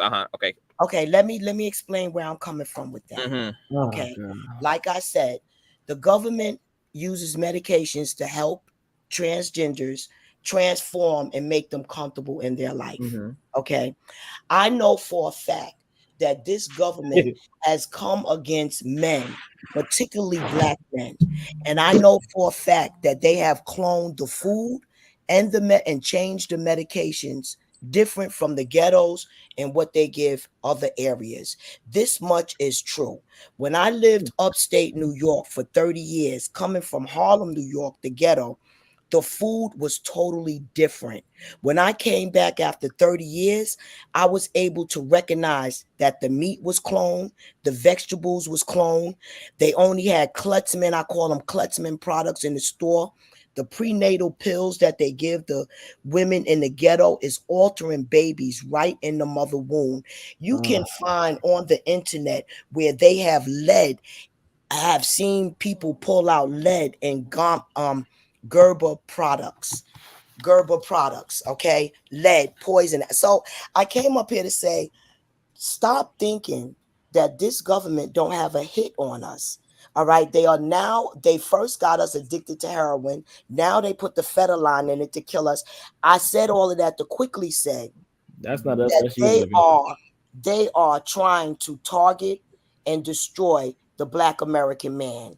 And most of these children was altered right in their mother womb to be transgender, to be gay. And that's you can't make this shit up. No, I'm not making nothing up. You understand? This is what I know to be true. That the government is altering. To Presley, I love her so much. She's so cute. Let me tell you, the churches are condemned for what they have done to innocent people and innocent souls. And that's the truth. That's why most of these churches have fallen down. They have got shot up. They lost their credibility. The mega churches, and you can even discuss this. I'm sorry. The mega churches. Hold on. I gotta interrupt you because I'm just so sorry. I'm just so sorry. Anya. Yeah, bro. If God ever anoints my orientation, I'm going to impregnate you. I just want to thank you. I just want to thank you. I just looked at my phone. I want to thank you from the bottom of my little gay heart. Thank you. Oh, I love you. I love you. I love Thank you. you, babe. You're welcome. I have a question. Okay. What's the purpose of us keep answering questions if people literally get back on the same panels and say the same shit over and over and over? Yeah. So, because Miss Barbara, now I know that in the last discussion where you spoke about how we, I remember hearing these talking points, and I think you said something it was very powerful to me. You actually affirmed trans people the way they are. And I can agree in part with what you're saying, because I feel like people should not should not feel the need to have to take such drastic measures in order to feel comfortable in life. And a lot of the discomfort that trans people feel are the result of transphobia, which does profoundly influence trans women and men to undergo surgeries in order to pass so that they can be safe in this system, because not passing is dangerous. And you can just ask any pre-op trans woman specifically what it's like to live in this society without that surgery, but still aesthetically show up as woman. And you probably already know what that experience is, Miss Barbara, because you hear those type of trans women teased and taunted and talked about and called men in wigs, and their features are brought up to humiliate them, their shoulders, their hands, their feet, etc. Like, this is constantly a part of the transphobic rhetoric. So I understand what you're saying about the government, and I agree. The government is dark and fucked up, and pharmaceutical ain't nothing more than sorcery at work.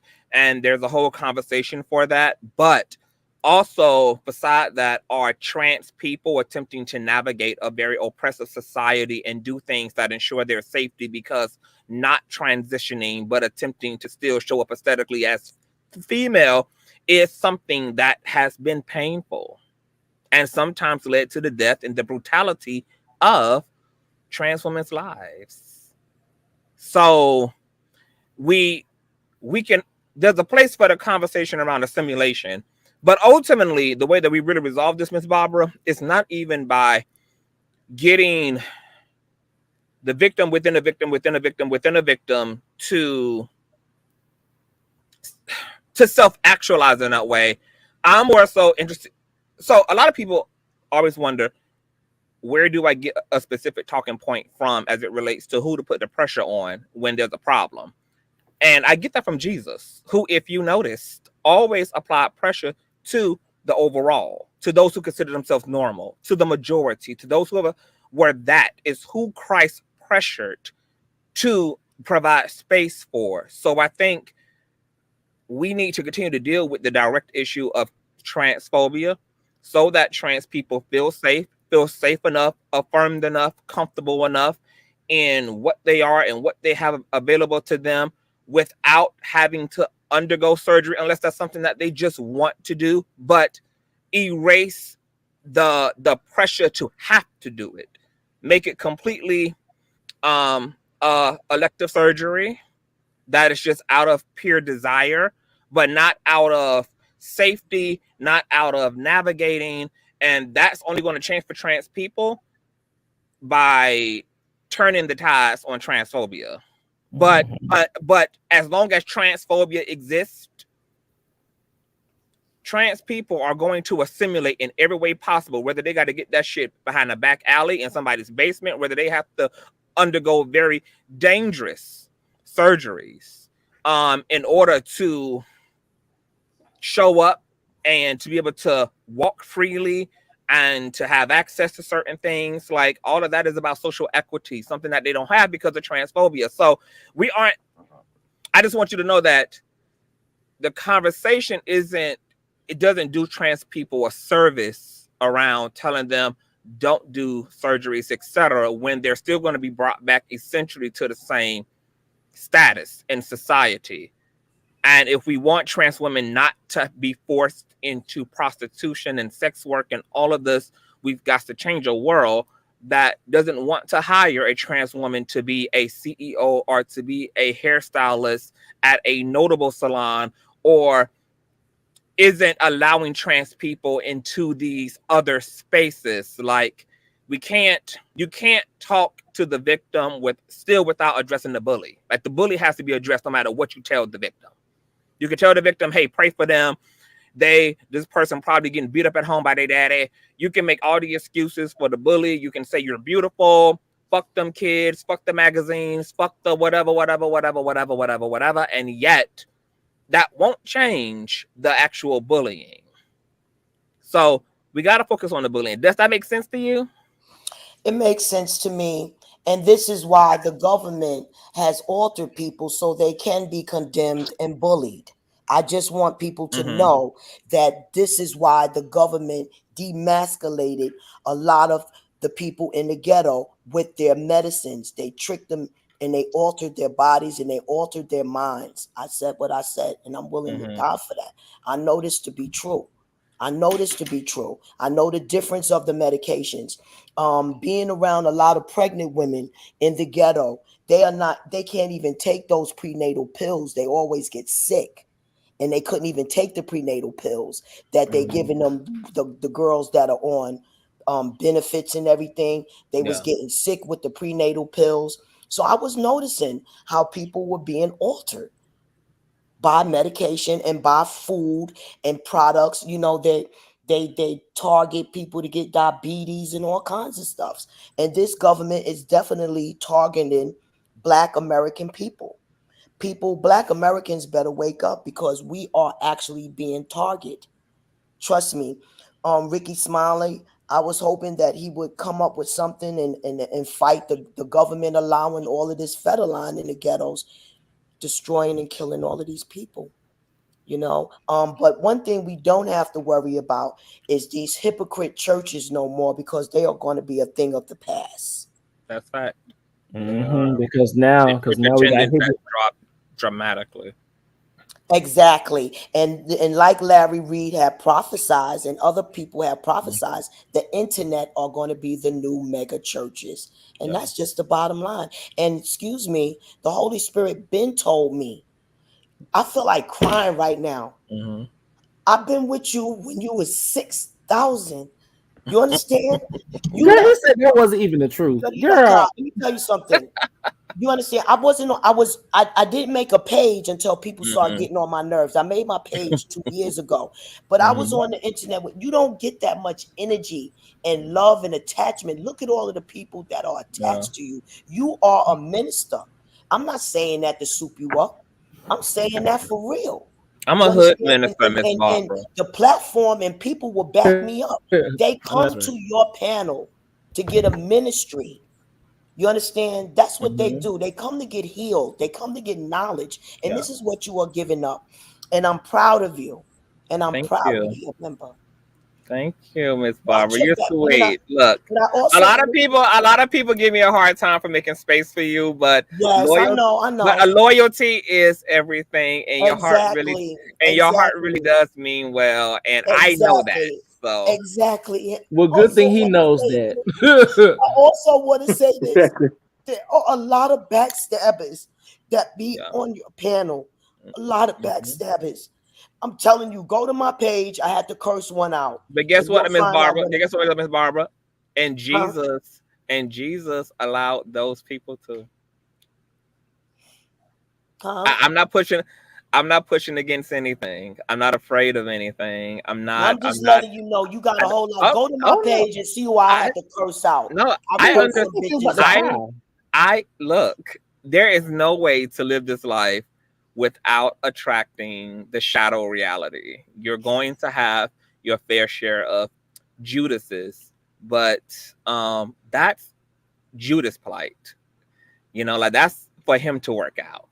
I can't spend my time fixated on, you know, where other people are and what they're doing. It's just not something that I can give my time to I just have to be clear about what I stand for and about what I'm creating, and that's my journey and my purpose in this body. So everything else, like everybody else got to get in where they fit in at. I'm just clear about what I'm here to do. And I would just like to add to people, you don't have to accept people, but you must respect people.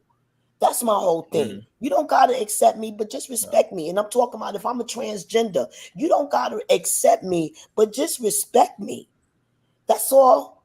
You understand? And it's too much disrespect going around. Yeah, and that's just the bottom line. I have one question for you, Miss Barbara, before I move to Muzz and then to Mandrell, okay, who was the gracious host of the panel earlier. And maybe I can ask Aaliyah this too. Well, I probably can't really ask all of the women, but right now, for time's sake, I want to ask Aaliyah and Queen Barbara this. If you, as females, like hypothetically, if y'all were born into this system where y'all know what females traditionally look like, whatever that is in y'all head, whatever a normal, general anatomy of a woman is in y'all's mind. If y'all had been born, but had all of your father's features and looked closer to a male than you did female, would either of you feel pressured to get feminization surgeries, to maybe get breast augmentation, to assimilate so that you could feel comfortable in your femininity and your womanness? Or would you be able to do what Queen Barbara is asking trans women to do, which is just to find it in yourself, to be fully confident in who you are and the type of female you were born as? But what do you imagine your plight would be if you didn't have any of the feminine features that you have? If you had broad shoulders, no boobs, if you had, if your hair couldn't grow beyond a half an inch, if you had a very masculine face, if you just had all of these features, what would be your plight? You are speaking of women challenges every day. You speaking to a woman that right now, you speaking to Barbara Coleman, that always wanted to have big, delicious, beautiful breasts and always had ugly ass small titties. And I wanted to get my breasts altered. And my husband told me, girl, because I'm on a time crunch here. I want you to deal in my hypothetical. My hypothetical involves you having all male features rather than so quote unquote female. If you had not only no boobs, no hips, no ass, your face also looked it more masculine and manly. Like if you had practically boyish features, very strong, prominent boyish features, but you were biologically female, would you feel the need to get those surgeries to feel comfortable in the skin that you're in? Or would you be able to accomplish what you're telling trans women to accomplish without those surgeries? I would definitely feel the need to get surgery. And that's why I was comparing it. That's why I was comparing it to me as a woman with flat ass, ugly breasts. You understand? I wanted to get surgery, and that would make my life expectancy shorter. Possibly, those operations just don't do surgeries to be accepted by society. That's what I'm saying. I definitely would have been influenced to get a nose job. I always wanted to be lighter. I always wanted to have my skin bleached off like Michael Jackson from day one. Yeah, we go through these things every day, but we have to learn to love ourselves. You understand?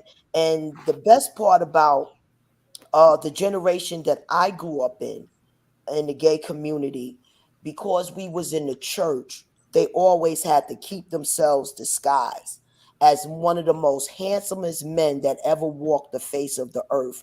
And that's the generation that I grew up in. And mentoring some of the young kings that I mentor and talk to, there was one of them that was gay and overweight. And I pulled them aside and I said, let me tell you something, what you are.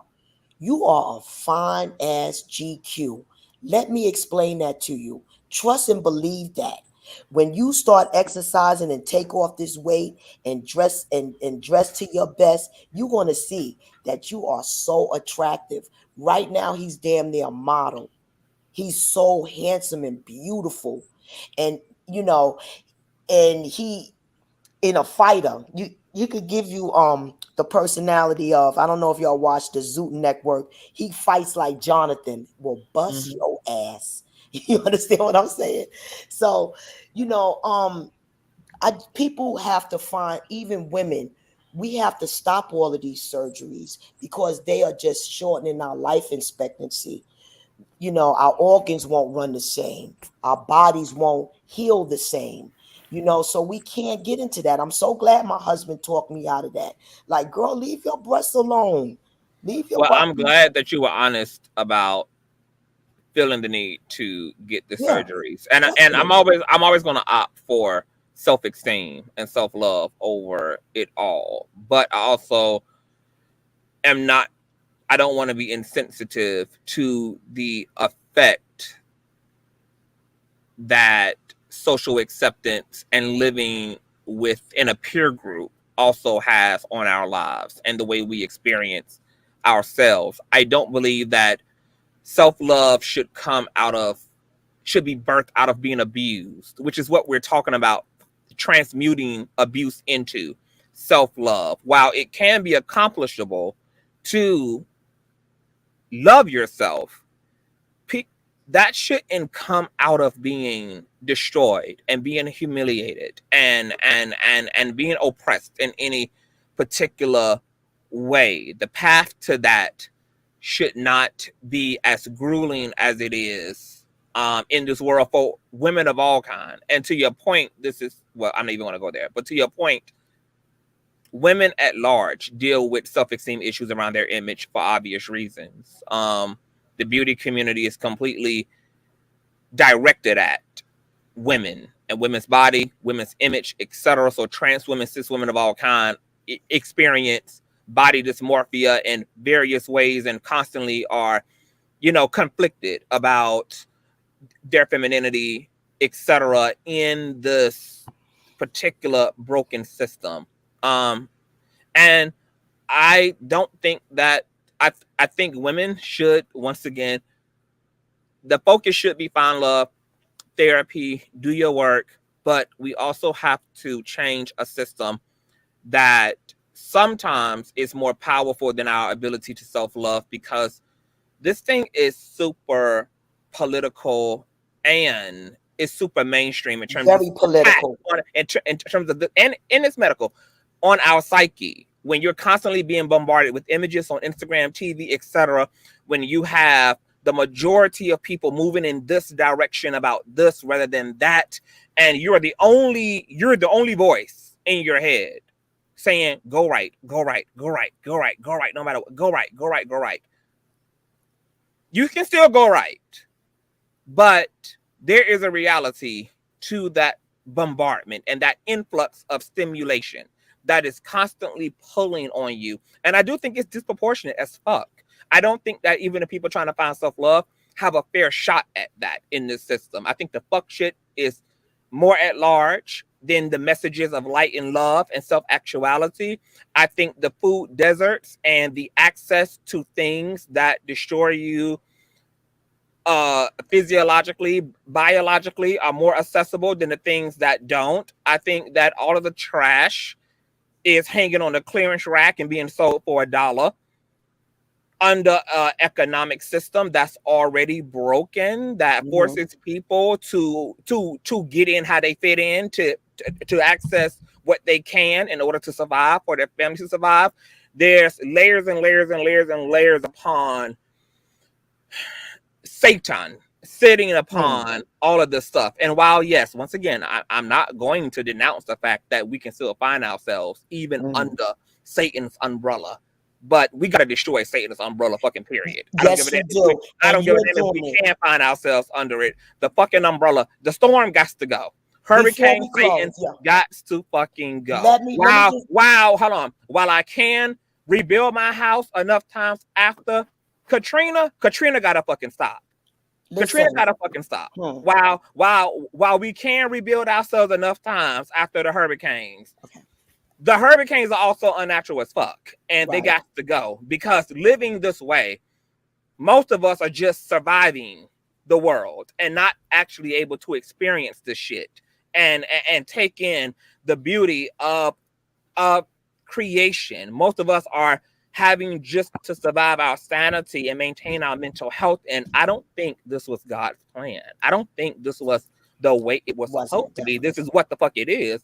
This is how the hell we got here. But I don't think this is how it was supposed to be. I don't want to go on a preacher rant. Thank you for that. I know, Barbara. But you needed to. But before we close, say this: if it wasn't for people like you preaching this and showing and preaching love to the other transgender community and the gay community, there wasn't people preaching to love these people. There was people preaching to hate these people. That's why there's the new churches now teaching people to treat these people. Look at the other lady, 60 years old. You enlightened her ignorance. You enlighten my ignorance. You enlighten everybody ignorance where they are wrong, mistreating people.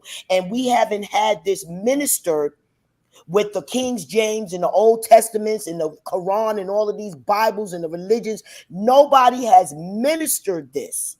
And now it's being ministered. You are hurting people. You are condemning people. You are making people cut themselves up just to be accepted by you, evil demons. And it must stop, because you are destroying people's lives.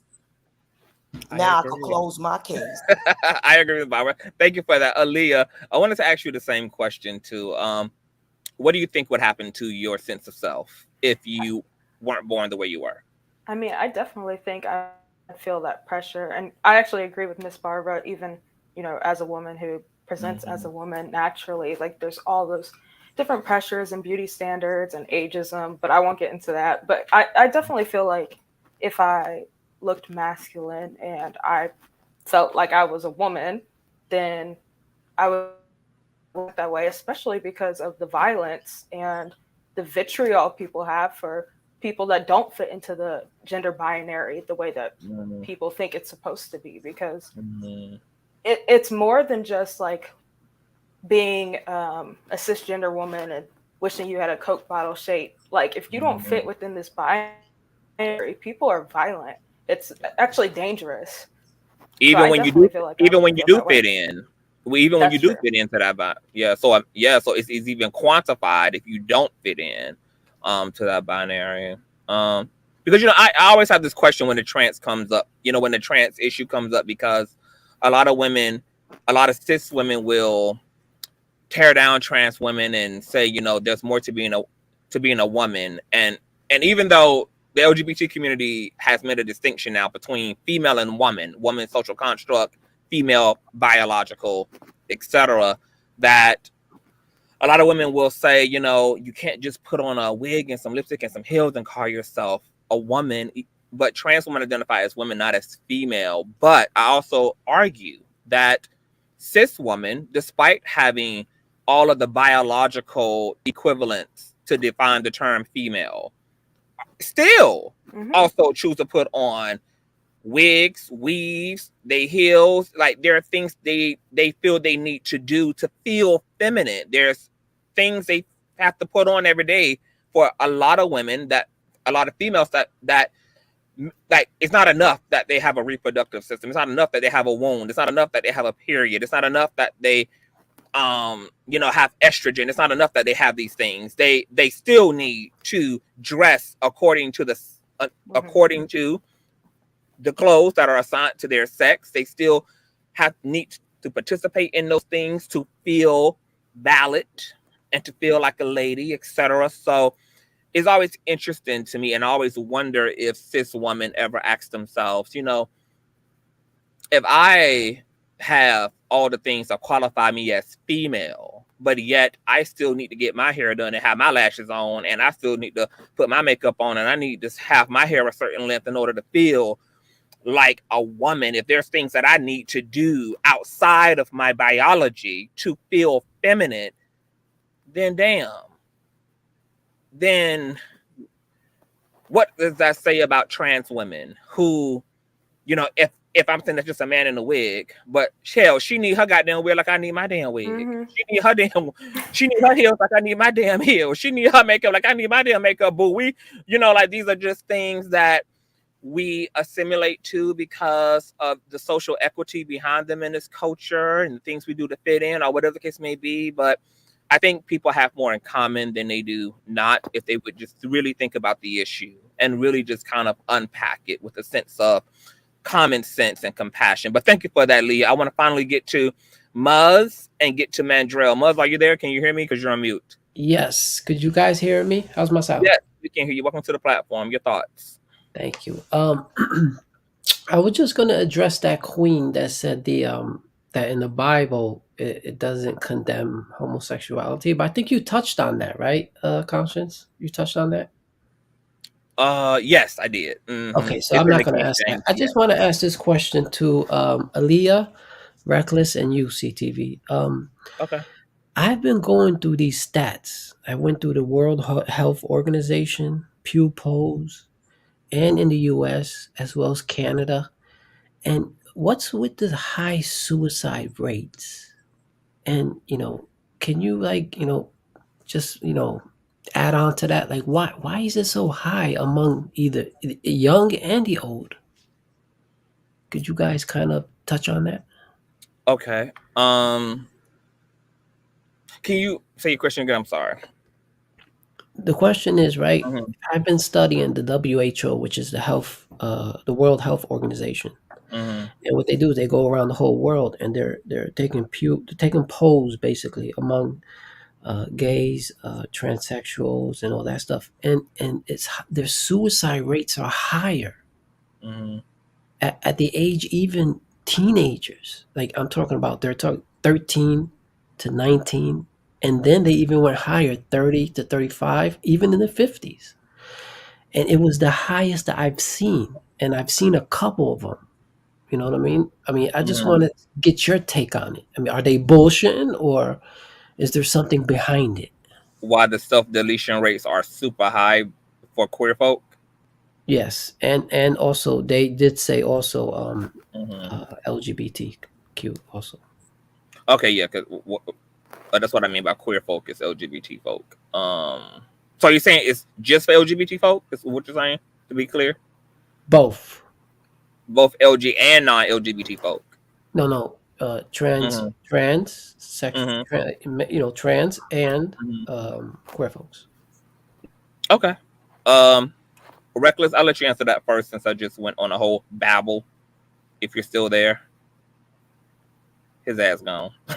Okay, well, I won't try to speak over LGBT people, but I know Reckless likes to bring up the Maslow's hierarchy, which is, I don't know if you want to bring it up, but basically it talks about people's needs, and you have to have food and water first, and then safety, and then self-esteem, and eventually you get to self-actualization. And when people are in a society where their parents may not accept who they are, and the greater society as a whole, they're not seeing themselves represented or normalized in any way, that outsider feeling could definitely contribute to why the youth feel like they don't have a space in our world.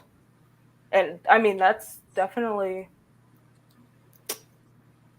like, I can't think of the word, but basically like that's compounded because we have people coming up on these platforms saying, well, I don't want my kid to learn about gay people, or I don't want them to see that on TV.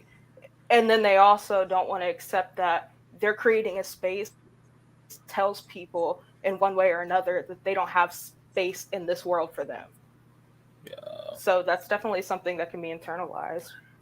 I would have to agree with, she just unpacked that eloquently. Essentially it's loneliness that's killing minority people.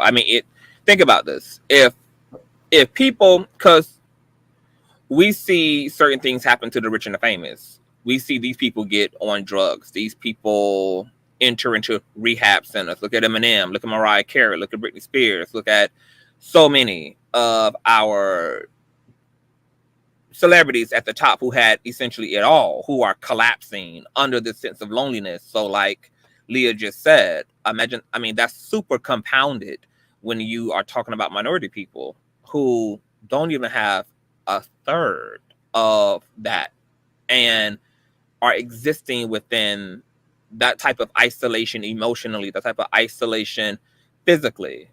It kills. I mean, we have, I don't know what the scientific term is, that leads to babies dying when they aren't touched and picked up enough, when they aren't engaged enough physically. This is something that obviously happens to even adult human beings as well, or to young adults, or to young people. But I think that essentially loneliness is behind this escalation of suicidal ideation and this collapse of mental health. People are not being their authentic selves. There's too many penalties that come with being your true self. You know that you're going to lose fitting in. You're going to lose, you know, all of that. You know you're going to more than likely be teased, and you're going to be made a target. No human being finds that attractive, even if you're strong enough to endure that. It's not attractive. I mean, I'm going to be myself, but I'm also completely aware that there are certain fights I'm just going to have to fight as a result of being who the fuck I am. But that doesn't remove any of the obstacles just because I'm aware of them, and just because I'm prepared to navigate them. Those obstacles exist. There's bosses on each stage, and essentially, yeah, I think it's loneliness that's really hurting people. And I think the more of a minority within a minority within a minority you get, the more of a minority you become, the more difficult existence is, and the more profound the isolation is. It rebalances itself all the way at the extreme opposite, which is to the celebrities and politicians and folks who exist in high places, who also deal with that loneliness, and nothing in their life can make them feel better about that. Not all the Ferraris, not all of the mansions, not all of the private jets and islands, and all of the clothes and all of that shit can substitute that need to feel valuable, and to feel truly affirmed, and to feel truly loved. And when people don't have access to that, people's psyche is going to implode. Great answers. Thank you. Appreciate it. Thank you for that, Muzz. Last but not least, we have Mandrell, who also might be in a deep comatose state. Mandrell, are you there? Can you hear me? I'm here. I hear you. Oh, all right. Welcome to the platform, Mandrell. Yeah, I was going to sleep, but I turned on the iPad, and I just started listening to the show, and I was like, oh, okay, it's still going. we are still going. I want to, first of all, I want to thank you for the platform earlier. It was amazing. I had no idea there would be a whole separate audience once the stream ended. Like, it was a whole different panel back there. The other thing is, I only knew of one person who wanted to speak to you, because he was texting me on the phone. It was Jay Speed. He said, "You mind if I speak to your guests after the show?" I said, "Yeah, no problem." Because when he said he only debates people who are on his level, he wasn't lying about that. So I should be complimented. Yeah, and the thing is, even after you guys spoke, he called me up on the phone. That's what I was on the phone with. Like he did nothing but compliment you and Reckless Logicc. Wow. Your intellect really did have an impression on him. You know what I mean? Like, he respects people of intellect. Yeah.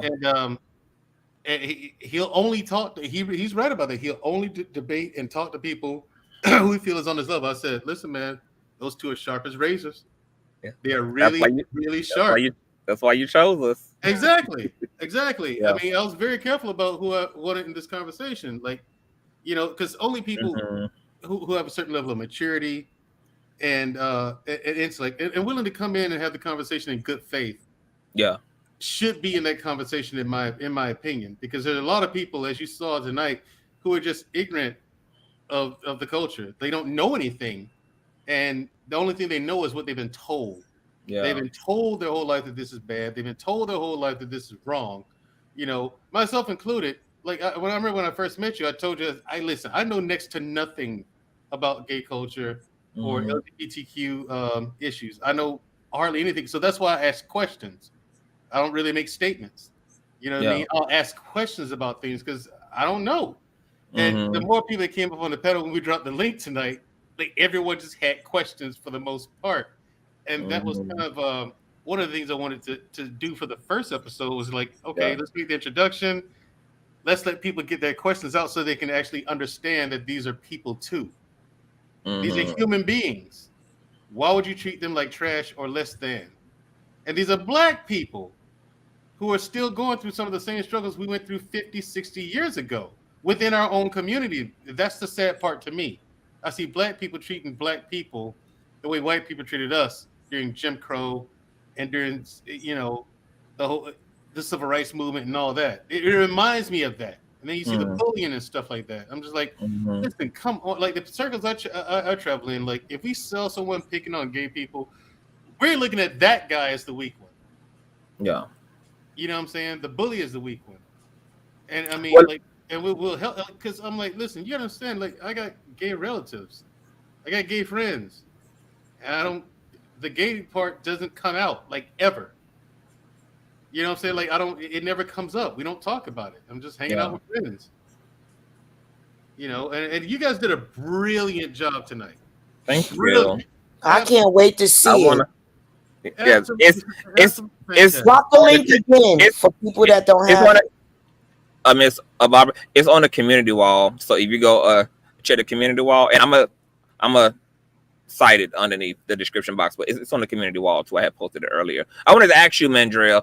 So what did you think about the particular talking points that happened in the private after show where some of our brothers felt like physical homophobia was not real and that nobody's out here physically hurting? Again, it comes from a place of ignorance. Like just because you don't see it and it doesn't happen in your bubble doesn't mean it's not happening to a lot of people. You know, that's the context that they're missing. Like just because you don't see it doesn't mean it's not happening to people. And I've seen it happen to people. And I'm the type of person where I can't stand. I've tried, but it's not in me to sit around and watch people get bullied like that and do nothing. Okay, so wait a minute. So where the hell you was when they was acting like gay people just make up like being bullied, and you've seen the bullying for yourself? Like thing is, when it comes to the smoke, you and Logic don't need my help. No, we do need your help. We do because sometimes straight folk don't believe it until other straight folk affirm it. Okay, fair enough. I'll concede that point. That's true.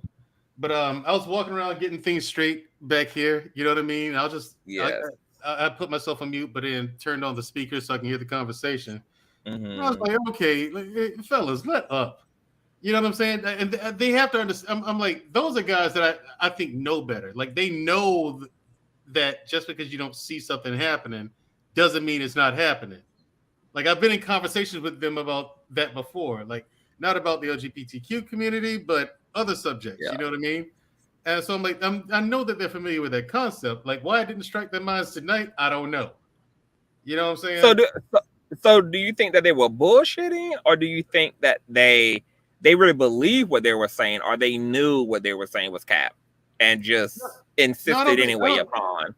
Well, the thing is, I don't think they're bullshitting, but I mean, I think they really think that, like, I really think that like, they don't think that it doesn't happen, but they don't think that it happens as much as it's being portrayed in the media.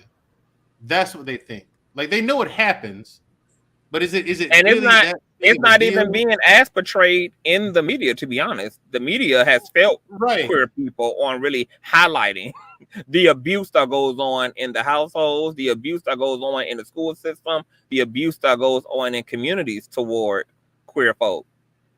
Right, and the thing is, for me, it goes to like how I hear people talk about them. Even the people who claim to not have a problem with it, like I don't have. They'll say things like this: "I ain't got a problem with gay people as long as you just stay over there and I stay over here." I'm like, okay, well then you got a problem with it.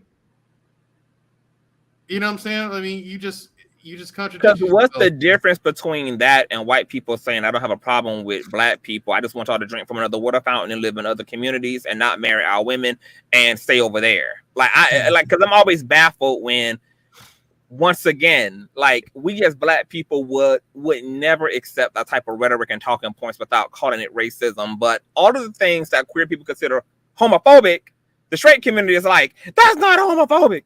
I'm not being homophobic. And it's just like, what? And it's like, yeah, you are. You should listen to the person who you're affecting with your language. Like, even my language, I had to change my vocabulary. Like, certain words I had to take out of it and really rearrange the way I communicate with people. Because some things you say, I learned that some things you say, you don't mean anything by it, but you might hurt someone by using certain language. You know what I mean? You can't come out and, like, you can't come out and just, call someone the F word or the N word or cracker, things like that. You can't, like, that affects people. And then it's just the way you deliver your message to people. If you have a question, the question can be innocent, but it's the way you ask it. You have to watch that too. So that started for me years ago. Like, I would ask my cousin questions, you know what I'm saying? And not my cousin, but my cousin, I never talked to him about it. I remember when he first came out, he didn't come out to me, but I remember him telling me when I talked to him about it, he was afraid of what my response would be. But I came to him at our other cousin's wedding, say, hey, I heard you came out. Listen, I just want you to know that I don't care about that. I will always love you the same way I always have. Nothing has changed about that, and nothing ever will. And so he started tearing up, and he gave me a hug. Exactly. And I left it at that because that's all that mattered to me. You know what I mean? And my friend, he was the one. My friend of mine, he was the one telling me, okay, the way you ask questions, that could be offensive to people. I'm like, how? And he explained to me, it comes off kind of aggressive and things like that. And some people might take it where you're looking down on them. I said, well, I don't want that to happen. What do I do? And that's when he started educating me on how to communicate with people of the community. But I took it further than that. I took it to where the way I communicate with people, period. You know what I mean? So for me, like the LGBTQ community, I really don't care. I could sit right next to someone who's gay, straight, bisexual, transgender. I don't care. And it won't bother me. It's a person. You know what I'm saying? Like, I still to this day don't get the argument.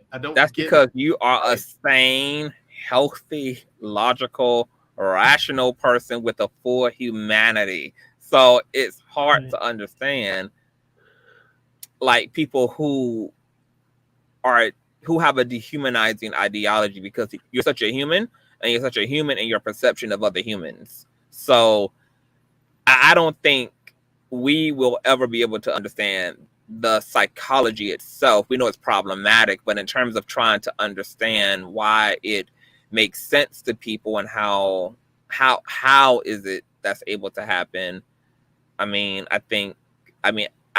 don't get it either. I mean, my humanity stretches across the board completely, entirely. I do keep my foot on everybody's neck accordingly, but at the same time, I do. And in my actual politics of all politics, I'm for all people. I'm for all people. I remember the discussion came up in this country a few years ago around, like, Satanists trying to get their temples resurrected on the state houses of their cities and shit, and there's this big kerfuffle amongst the Christian community about that, and I know there's obvious pushback. And while I do not identify as a goddamn Satanist, if I'm being completely fair civilly, and we are and the same religious rites that Christians use to practice their faith, then essentially I have to be fair that people have the right to practice and worship as they see fit. And I don't think the country belongs to Christians, because if it did, those Christians would have never brought over slaves and would have never genocided half the Native Americans and indigenous Black people who were already here before colonization took place. And there would have never been a Jim Crow era. There never would be sexism. There never would be all of these xenophobia, all these other things, if the country was truly founded upon Christian tenets and faith. But if we're going to be fair, and this is what I always tell people, you can be both. Like me understanding that even voting, that Satanists should have the right to freedom, to religious freedom, does not necessarily mean I have to participate in Satanism. It doesn't even mean that it's something that I necessarily want introduced to my children, but rights are rights and fair is fucking fair. And that's just period. And I am adult enough to understand that you can have it both ways. I can vote for your right of autonomy and your right of self-expression and your right to access and resources. And whatever my personal preference is my personal preference. But in this country, as Americans, we don't think this way. We think that I have to personally agree with what you do and how you do it in order to permit your right to be. And I think that the spoiled, entitled nature of Americans is what makes voting so crazy for everybody involved, because you have people using their vote that should encompass as many as possible to only vote for their personal preferences. If their worldview is completely shaped and only protective of those who think like them, look like them, dress like them, want what like, and I'm just like, yeah, that's not going to work in the American palate, because we're too much of a democracy for that. America is too much of a melting pot to just isolate to it being about me. It just can't be that way. I have to vote in ways that are broad across the board. I have to, for the sake of that melting pot, for the sake of everybody that makes America what it is. But a lot of Americans don't think that way. If I'm Christian, I have to vote anti-gay, anti-trans. I have to vote anti everybody else's religion. I have to vote for the person that is going to represent my interests and my interests only. And I think that that's a misnomer, but you are a same person with everybody else up here. And I'm also surprised that these conversations, I mean, I'm not surprised, but I'm surprised that these conversations really have been helping people, because the woman, is her name RJ? TJ. TJ. Yeah. TJ, you know, she actually asked me for my email. She actually emailed me. I haven't had a chance to respond to her, but she actually reached out to me. And I mean, who would have thunk it? Well, you guys, here's the thing. You guys made a really good impression on a lot of people tonight. Like, because I normally don't read the chat, but tonight I was glancing at it, because normally on my show, I don't even look at the chat until way later in the show. I'm about to close out and things are slowing down. I'll glance at the newest, but tonight I looked at it, and then when you guys popped up, they're like, what did I walk into? What the hell is this? You know, you saw things like that, but then as we went on, a conversation started in the chat. Then 3 conversations, then 4 conversations. People were actually engaging in conversations in the chat with what we were saying on the panel. And then you saw people say good things like good point. I never thought of it that way. I never looked at it this way.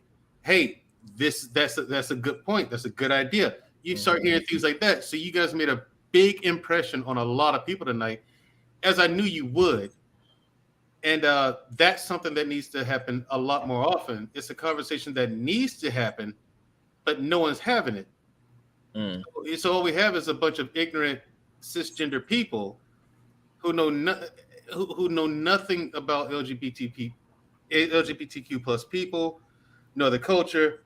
Again, like I said, I told you, myself included, but that's why I like to have the conversation. I like to learn. You know what I'm saying? And you got a lot of people out there who need to start seeing you all as humans first.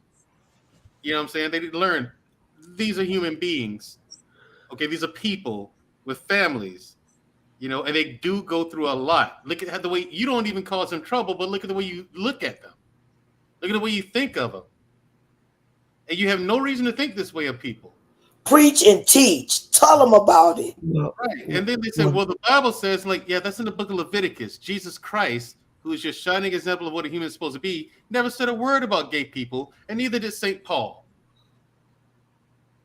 the person you're supposed to be listening to in the Bible said nothing about gay people. If it was so wrong, why didn't he ever speak of it? He was here to fulfill the law and not break it, right? And he said nothing about LGBTQ or gay or anything or same-sex relations. Clearly, it wasn't that big a deal to him. And we know it was going on before him because it happened in the Old Testament. So what's your excuse again? Talk about it. So again, I just say, man, real quick, Mandel, to your point, the very person that they profess to be following, he teaches and gave us direction to lead with love. And that was the fulfillment of the law. Love. The only way that the law can be fulfilled is by way of love. Conscious, can I say something? That's not me with the background noise, but can I say I know. something? It's my boo of Rumors and Tea. Okay, let me say this. You know, I'm just getting epiphany. I don't know what that word is, but anyway, I'm getting awakening because I was raised in the church, and come to find out, it's been the church preaching hate. You know what I'm saying? They use the church to preach this hate on innocent people. Don't condemn people that love another, a sex. They did this to the world, and that's why they've been getting shot up and closed down. Yeah, it's look, Michael Jackson said it, Jesus said it, Buddha said it, Gandhi said it. Everybody who went there in their consciousness found one truth and one truth only, that we are love. All this world need is love, and that is the key to joy and peace on this earth. And you can have peace and love and still have diversity. We think that peace and love can only come out of conformity, and that everybody has to live the same way and talk the same language and have the same culture in order for there to be harmony, and it's not. The love is what allows you to appreciate and value all of that diversity, all of that color and attitude and personality that makes up the collective human experience. And I think until we get it right, we're not going to see a different message. The spiritual people, the gods incarnated, are going to come and go and say the same thing: love, love, love, love, love. You guys, love. Because love is the Holy Spirit. Love is the Holy Spirit. If you have love, you have the Holy Spirit. If you have love, you're not going to kill your fellow man. If you have love, you're going to feed the hungry. If you have love, you're going to help somebody, not scorn them. If you have love, you're going to welcome people for their heart. You understand? You're not going to judge them and condemn them. So I've just found out that love is the Holy Spirit. Yeah. Right. But I just want to say one thing about love. As a Muslim, I love, of course, but I mostly use mercy. Any person that's created has rights.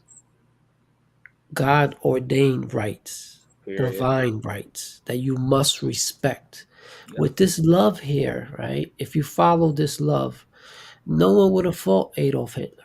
World War II would have never happened. We would just give it to him. Why fight him? Love him, right? So, love, of course, we could use love, but not all the time would it work. Somebody comes into your house and is trying to rob your house and take everything in your house. You're going to love that person? I can love them and still kick their ass and kill them.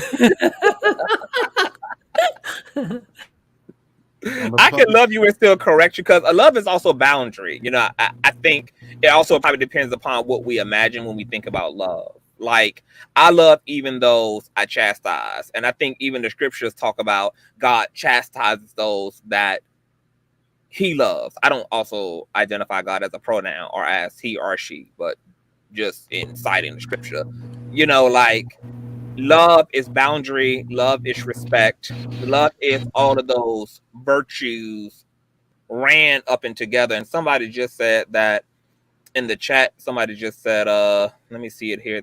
They said that love is to keep his commandments. No, you have to love in order to keep the commandments. But a lot of people say that, but what what are the commandments? So let's read a short little passage There's here. nothing. Because, There's nothing anti same sex and relations in the Ten Commandments, like and at that's all. exactly And why that's the law. You yeah. know, And nothing in there against it at all. and that's exactly why I want to share it, because folk act like that means the whole Bible. It doesn't.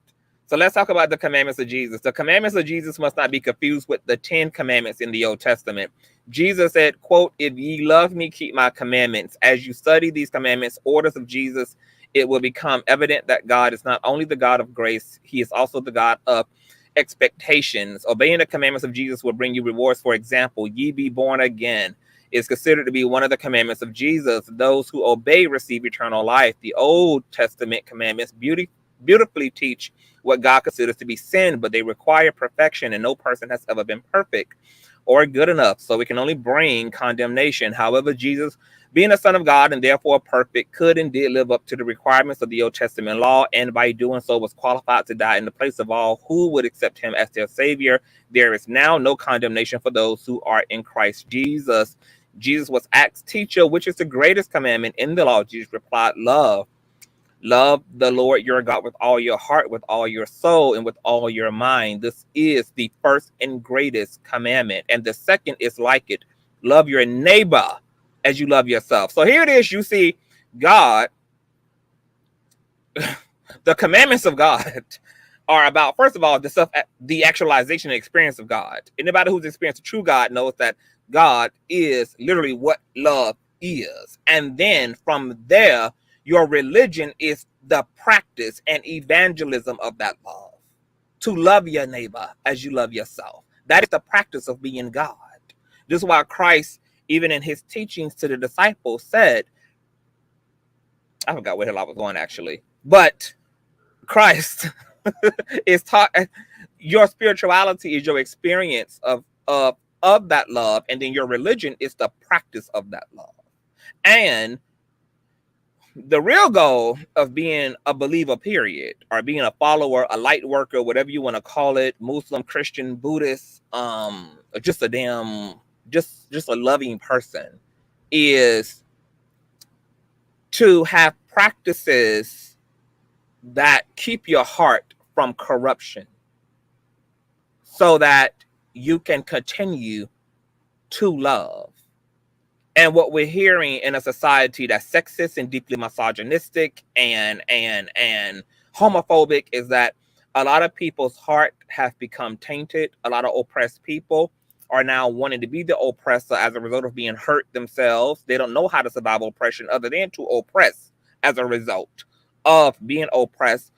And a lot of people have lost their virtue in their humanity. Some of us as Black people are really angry at white people, and some of us are so angry that we almost have a hatred in our heart because of what has been done historically and all of the insidious results of that. Even in my own talking points, I put my foot in white people's asses, but I love white people the same as I love everybody else. And I'm probably going to clean up my language going forward as well, because whiteness is different from white people.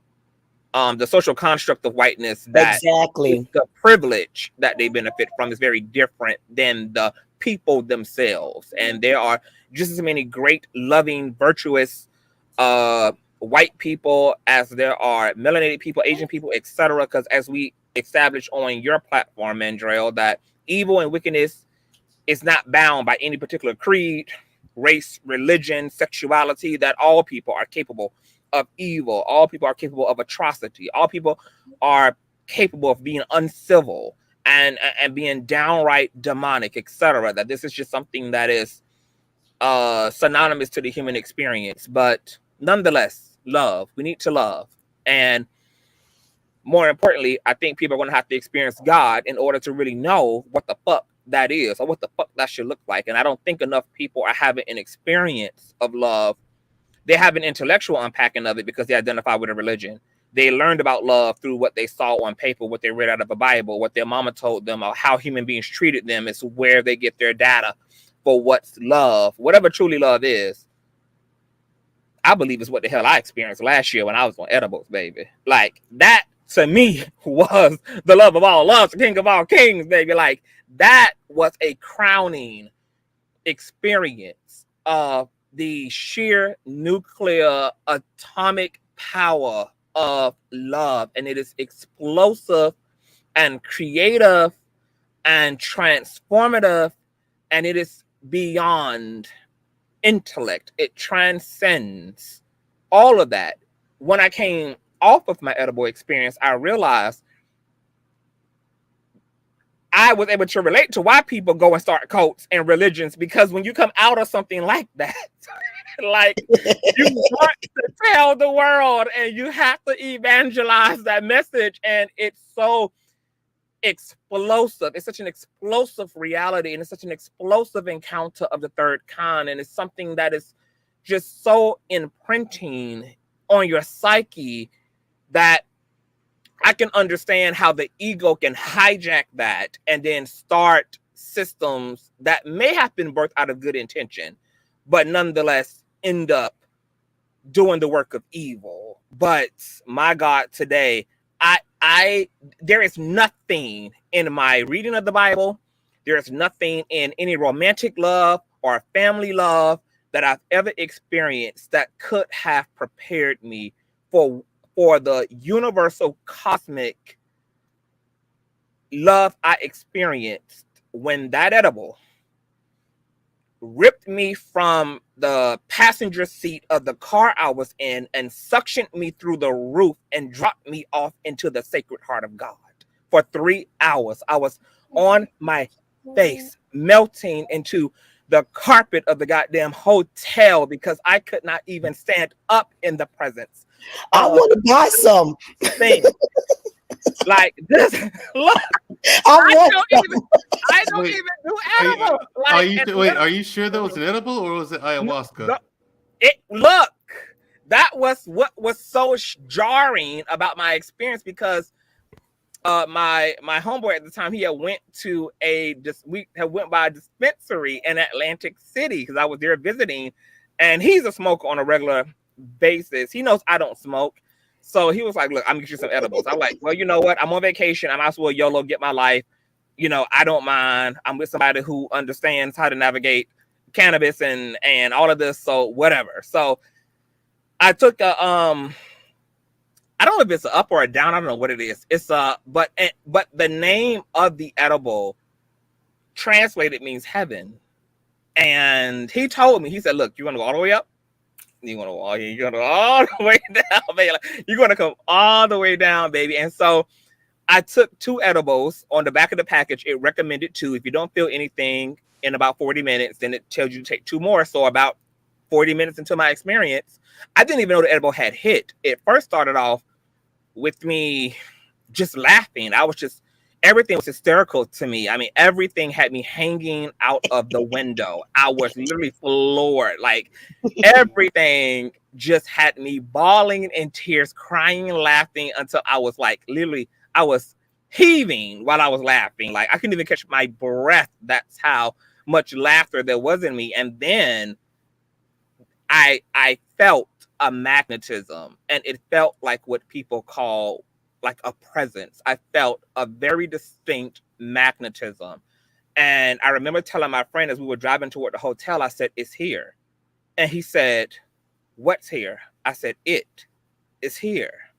And so we were trying to find food. So he pulled over. And when he pulled over and I was able to relax my body, I remember a 360 experience of the car. Like, there was a point where I was outside of the vehicle, rotating around it, and then I was back in my body, and then I was suctioned up from my body into this vacuum, a vortex of space, and I just was enveloped and enveloped and enveloped and layered and layered and layered upon the love of God. I'm talking about, it was like God had smothered me into itself and just squeezed me up into itself. And I'm gonna tell you what I felt like. I felt like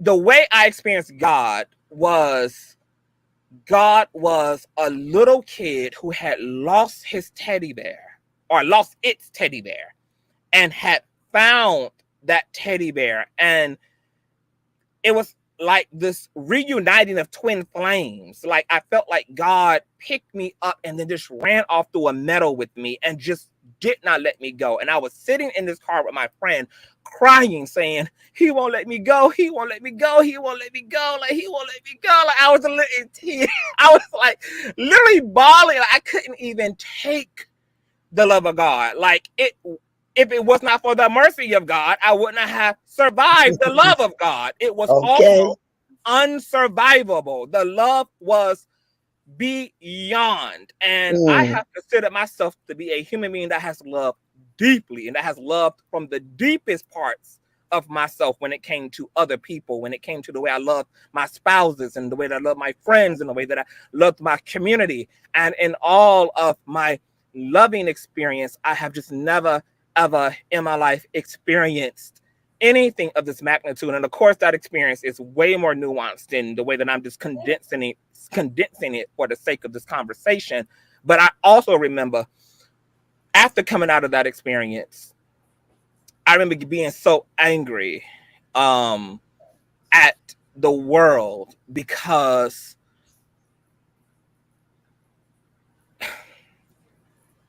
we don't know that. A lot of us, the majority of people, do not know that love. They don't know that love. And it angered me that the focus of humanity has not been creating systems and outlets and activities that stimulate our consciousness in a way that allows us to have that type of interconnectedness to the divine. Because if I guarantee to you, if people experienced that level of divinity, there would hardly be no crime being committed in this damn world. If people had actual encounter and had an experience of the love of God, whatever that means to people, whatever God means, however, it is a transformative, binding love that eradicates corruption and evil and wickedness. It is completely repentant and transforming, and there's no way that you can experience something like that and not come out of that with a total fucking humanity. There's just no fucking way in hell that you can do that and not be transformed. And so when we have conversations around love being all that we need, I don't mean that in the Valentine's Day Hallmark card, angels, baby angels with wings type of a way. I'm not talking about the goofy ass definition of love that probably comes to most people's mind when we talk about love. What I am talking about is what the fuck I just illustrated. That's the love that I'm fucking talking about. If people touched that, that's the type of shit that turns people into philanthropists and turns people into humanitarians and turns people into social workers and doctors and make people want to give to this world and leave a legacy of community and righteousness in its place. Like, that's the type of fucking experience. So I need you to call that weed dispensary, and I need you to tell them to pay you because everybody's going to go get some edibles. I particularly want those ones that yeah. I am dead edibles. ass serious. Right. Because I don't do edibles and I don't smoke. I preach that marijuana is going to save the world. So we need to package them edibles up and sell them. I don't do edibles and I don't smoke, but I want some of that shit. I want some of them damn edibles now. Yeah, I sure do. But yeah, I so also get your money, baby. I also wanted to apologize to Presley. Presley, I'm sorry we cut you off, but we did have to end the show. We're already like super over the time. But that was a conversation. I even asked for extended time for that. Yeah. I even asked for extended time for that. So we even went over the time extension that I asked for. So, but I'm going to apologize to Presley for that, for cutting her off that. And the people who get to give final thoughts were the people who are part of the original panel. That's the way we usually do it. But I just want to explain that to her and apologize to her. We weren't trying to be rude. Didn't mean to be ugly or anything like that. So I apologize for that. Please feel free to come back. And come back to the panel. Yeah, come back to the panel and give us your thoughts. Trust you're me, more than welcome. She will. And I just want to say, like, I still have 9 of these gummies left, and I have not even been able to bring myself to, because all of my friends have tried to get me like, girl, do it again. I'm like, I'm honestly not even completely done with the first high. Like, I'm still processing and experiencing. As you guys see, even in me talking about that experience from last August, I was able to bring myself almost fully back into that moment. That experience is still experiencing me, and I'm still experiencing it. So I don't know when it's the next time I will feel that it's necessary to do this, because I'm not done being impressed yet with what I have already experienced. And the reality is, I may not ever need to digest another edible, because once you know, it's not. It's nothing else. It's nothing else beyond that. I mean, once the Creator has revealed itself in the mirror to you, there is, I mean, all has been revealed. All has been revealed. There's nothing else that I want to even know. I know now exactly what I need to know, which is my empathy and its necessity in this world. So, speaking of final thoughts, we have dawned upon our final thought session. Is there anybody here who has final words? I'm going to start with you, Mandra. I want to thank you for, once again, it was a riveting discussion. This was one of the best panels on this subject I have been a part of, because when we talk about it over here, we get ghetto. So, and I was just a part of another panel in the woke Hotep sector, and it went ballistic, okay? And there are still congressional hearings going on about me in that sector. So this was a breath of fresh air. And I think it was so well done. And obviously, we're going to need to do a part 2. Your people are asking for the next level discussion on said subject. I am very interested in returning at some point to have that next level discussion. But I think you did an amazing job, and I thank you. And is there anything that you want to say to the people before we get out of here? Yeah, thank you to everyone who did come. Thank you to you and Reckless Logicc for coming, and Presley for coming on the panel. I really do appreciate that. Everyone who watched it live, thank you for tuning in. If you're gonna watch it later, thank you for watching it. Watching it later, I was hoping I'd do a good job. Because, like I told Black Man Unfiltered, who's the producer behind controlling everything, I don't want this to be a shit show. I'm not here to embarrass anybody or make it. I want people to get something out of this, and it worked. It went over like gangbusters. You guys actually delivered. I do believe you actually changed some people's perspectives. No, we tonight. did. Yeah, you did. You actually touched people tonight, and it was fantastic. Nothing but great things to say about it. I knew my sister was gonna love you, both of you. You know what I mean. Because she's a sweetheart. She is. I love her. She really is. Like, she's a heart of pure diamonds. Just nowhere near as hard as diamonds, but she is super sweet. But thank you for coming. But you know what's so fun, Amandrea? Like, you was being criticized in the private after show for being overly prepared. I'm like, if anything, Mandrell didn't have to be prepared. He brought the people that were prepared. Right. I mean, like, he literally opened up the discussion with, okay, so y'all have questions? Like, pretty much, I had data on that huge study. Like I said, 500,000 people they studied for over 15 years, and no gay gene. They tested 500,000 genomes of various people. Right? Found no gay gene. I'm like, okay, so there goes that myth. Wow, it ain't hereditary, and you can't catch it.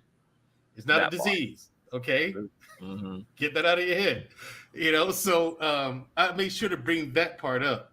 I just wanted to clear up a lot of ignorance that goes on out there, because you miss out on meeting some really good people by holding on to like ancient ideologies and things you've been told, because I met some really dope people in the community. You know what I'm saying? So like I said, a friend of mine, I was friends with him for 7 years before he came out, right? And he came out he called me. I called him on the phone one day, just talked to him. Hey man, what's going on? I'm back here stateside. I'll be here for like 3 weeks, man. What's going on? How have you been? I just called just to check up, catch up with him. He actually came out of the closet in that conversation. I said, "Oh, okay, cool." He said, "What?" I said, "Okay, cool." He said, "That's it?" I said, "Yeah." I mean, what else you want me to say? So you're not discussing it? No. You're not mad? No. I said, "Listen, man, you being gay, we've been friends for all these years, right?" I said, "Yeah." I said, Why should that change? You know what I'm saying? I was like, I don't care. You're my friend. Yeah. You know, but and so we're still friends to this day, you know. Amen. One of my best friends, you know. So, but if you keep up this energy, Mandre, you're gonna have a lot of gay best friends. That's good. So you are I think that you are a really incredible human being, and you even wanting to have this conversation as a cis hetero man. I think it was brave. I think it was courageous. I think it was loving, and I think it was edgy as hell for you to, confront our community with this conversation, and to also affirm queer people in front, not privately, and do it where it's safe, but to actually wear your heart on your sleeve and wear your humanity on your sleeve publicly as a declaration. I think that that's incredible, and that's why I'm not surprised that you have been blessed with a wonderful woman. Like, you out here doing the Lord's work. So. Well, thank you. Yeah, but those are my final thoughts. Thank you to Logicc for coming. Well, I'm going to text you and harass you accordingly, and we definitely got to put together a part 2 for sure. Absolutely. And tell me what you think about my upcoming sportswear. I definitely got you. All right, no problem. Thank you again. Thank you. You guys were brilliant tonight. Absolutely dynamite. Thank you.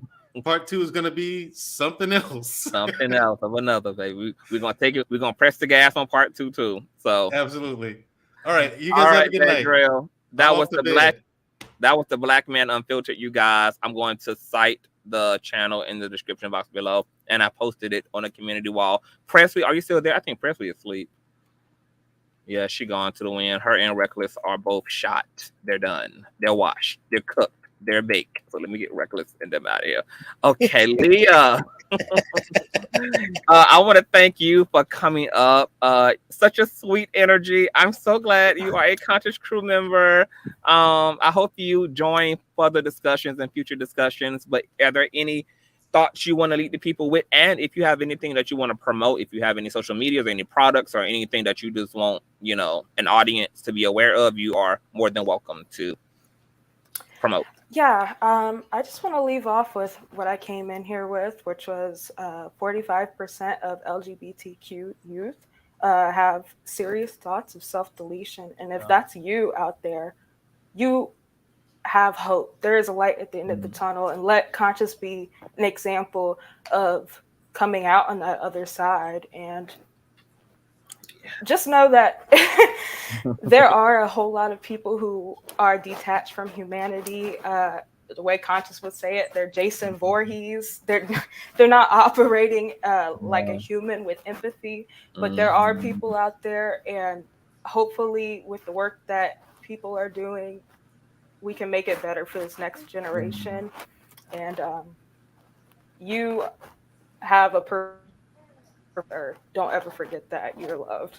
All right, thank you. Thank you so much, Leah. I love her. That is all, Leah, honey. And I agree. Love is all we need, and hope is everything. Queen Barbara, final words. Yes, I just want to thank God to know one of the first ministers of heaven on this earth. No, I told you first. Yes, you did. You always get the credit. That's right, baby, because God is real. And I'm just really blessed about that, that the new churches are coming alive, and that's the internet, that there are going to be new ministers, and people are preaching love. Love is the Holy Spirit. And it's good that people in the church are realizing to stop listening to the hatred. You know, these ministers are really preaching hatred to innocent loving people. You know, so I'm glad that we now have ministers like yourself that's clarifying that and teaching people like myself and heterosexuals how to respect and treat people on this earth. So I'm glad about that. And I want to now that it's over, I want to warn you against these trolls and undesirable people. Beware of them. Yes. You know, one of the names are Hear Her TV. Go to my page. I had to read her. And a Michael that's coming against Sherelle, and you know he wanted to come up on your panel. Beware. He was in the chat earlier. I think Mike was in the chat earlier. Beware of these trolls, because those are the people Reckless should be reckoning on, not me. Okay. But I definitely want you to go to my page and see. I will. Somebody. I'm gonna turn you on after I get off of here. So as I'm cleaning my room and stuff, I'm gonna have you banging in the background. Okay. Well, I hope you still love me. Okay. Of course I will, child. Okay. All right, Queen. Good night. I want to bring up Pat. Hey, Pat. Hey. Yes, hey. I'm sneaking while I'm at work. I've been listening in and out, but I do appreciate you so much. I think the first time you resonated with me is when you did a piece on Iyanla, and you were saying how she was so much needed in our community. So just to kind of, I've been peeping for a little while. I really do enjoy your content. I really enjoyed your panel tonight, and I had left a little message in case I didn't get to make it until the end, but I was saying that voices as big and bold as yours are much so needed to be at the helm of these conversations. We have to take back these panels so that we can speak for ourselves. So it's really important that you're doing this. I appreciate it. I'm blessed to be under the sound of your voice for such a young man who is so conscious and so self-aware. And the knowledge that you possess is so deep. Whether it be by your experience or learning or studying, I do appreciate it. I value it. And you're definitely someone that I do seek out amongst the noise. So I appreciate your voice. I appreciate even the other speakers, even those that we may not always agree with. All voices are important so we can gauge the temperature across the board. So all voices are big, bold, and beautiful, and I appreciate you even accepting me up here on your panel. And I hope to one day, get to meet you. You're a great individual, very handsome, very gorgeous. Follow me on Instagram. Stay in contact with me. I do. I certainly do, and I will do that. Absolutely. Okay, because I want to put together some more shows, and I want to put together some more Black-centered LGBT shows, and I would love to bring you in and bring you on. So, yes, let's stay in contact. And I want to be able to bring you back.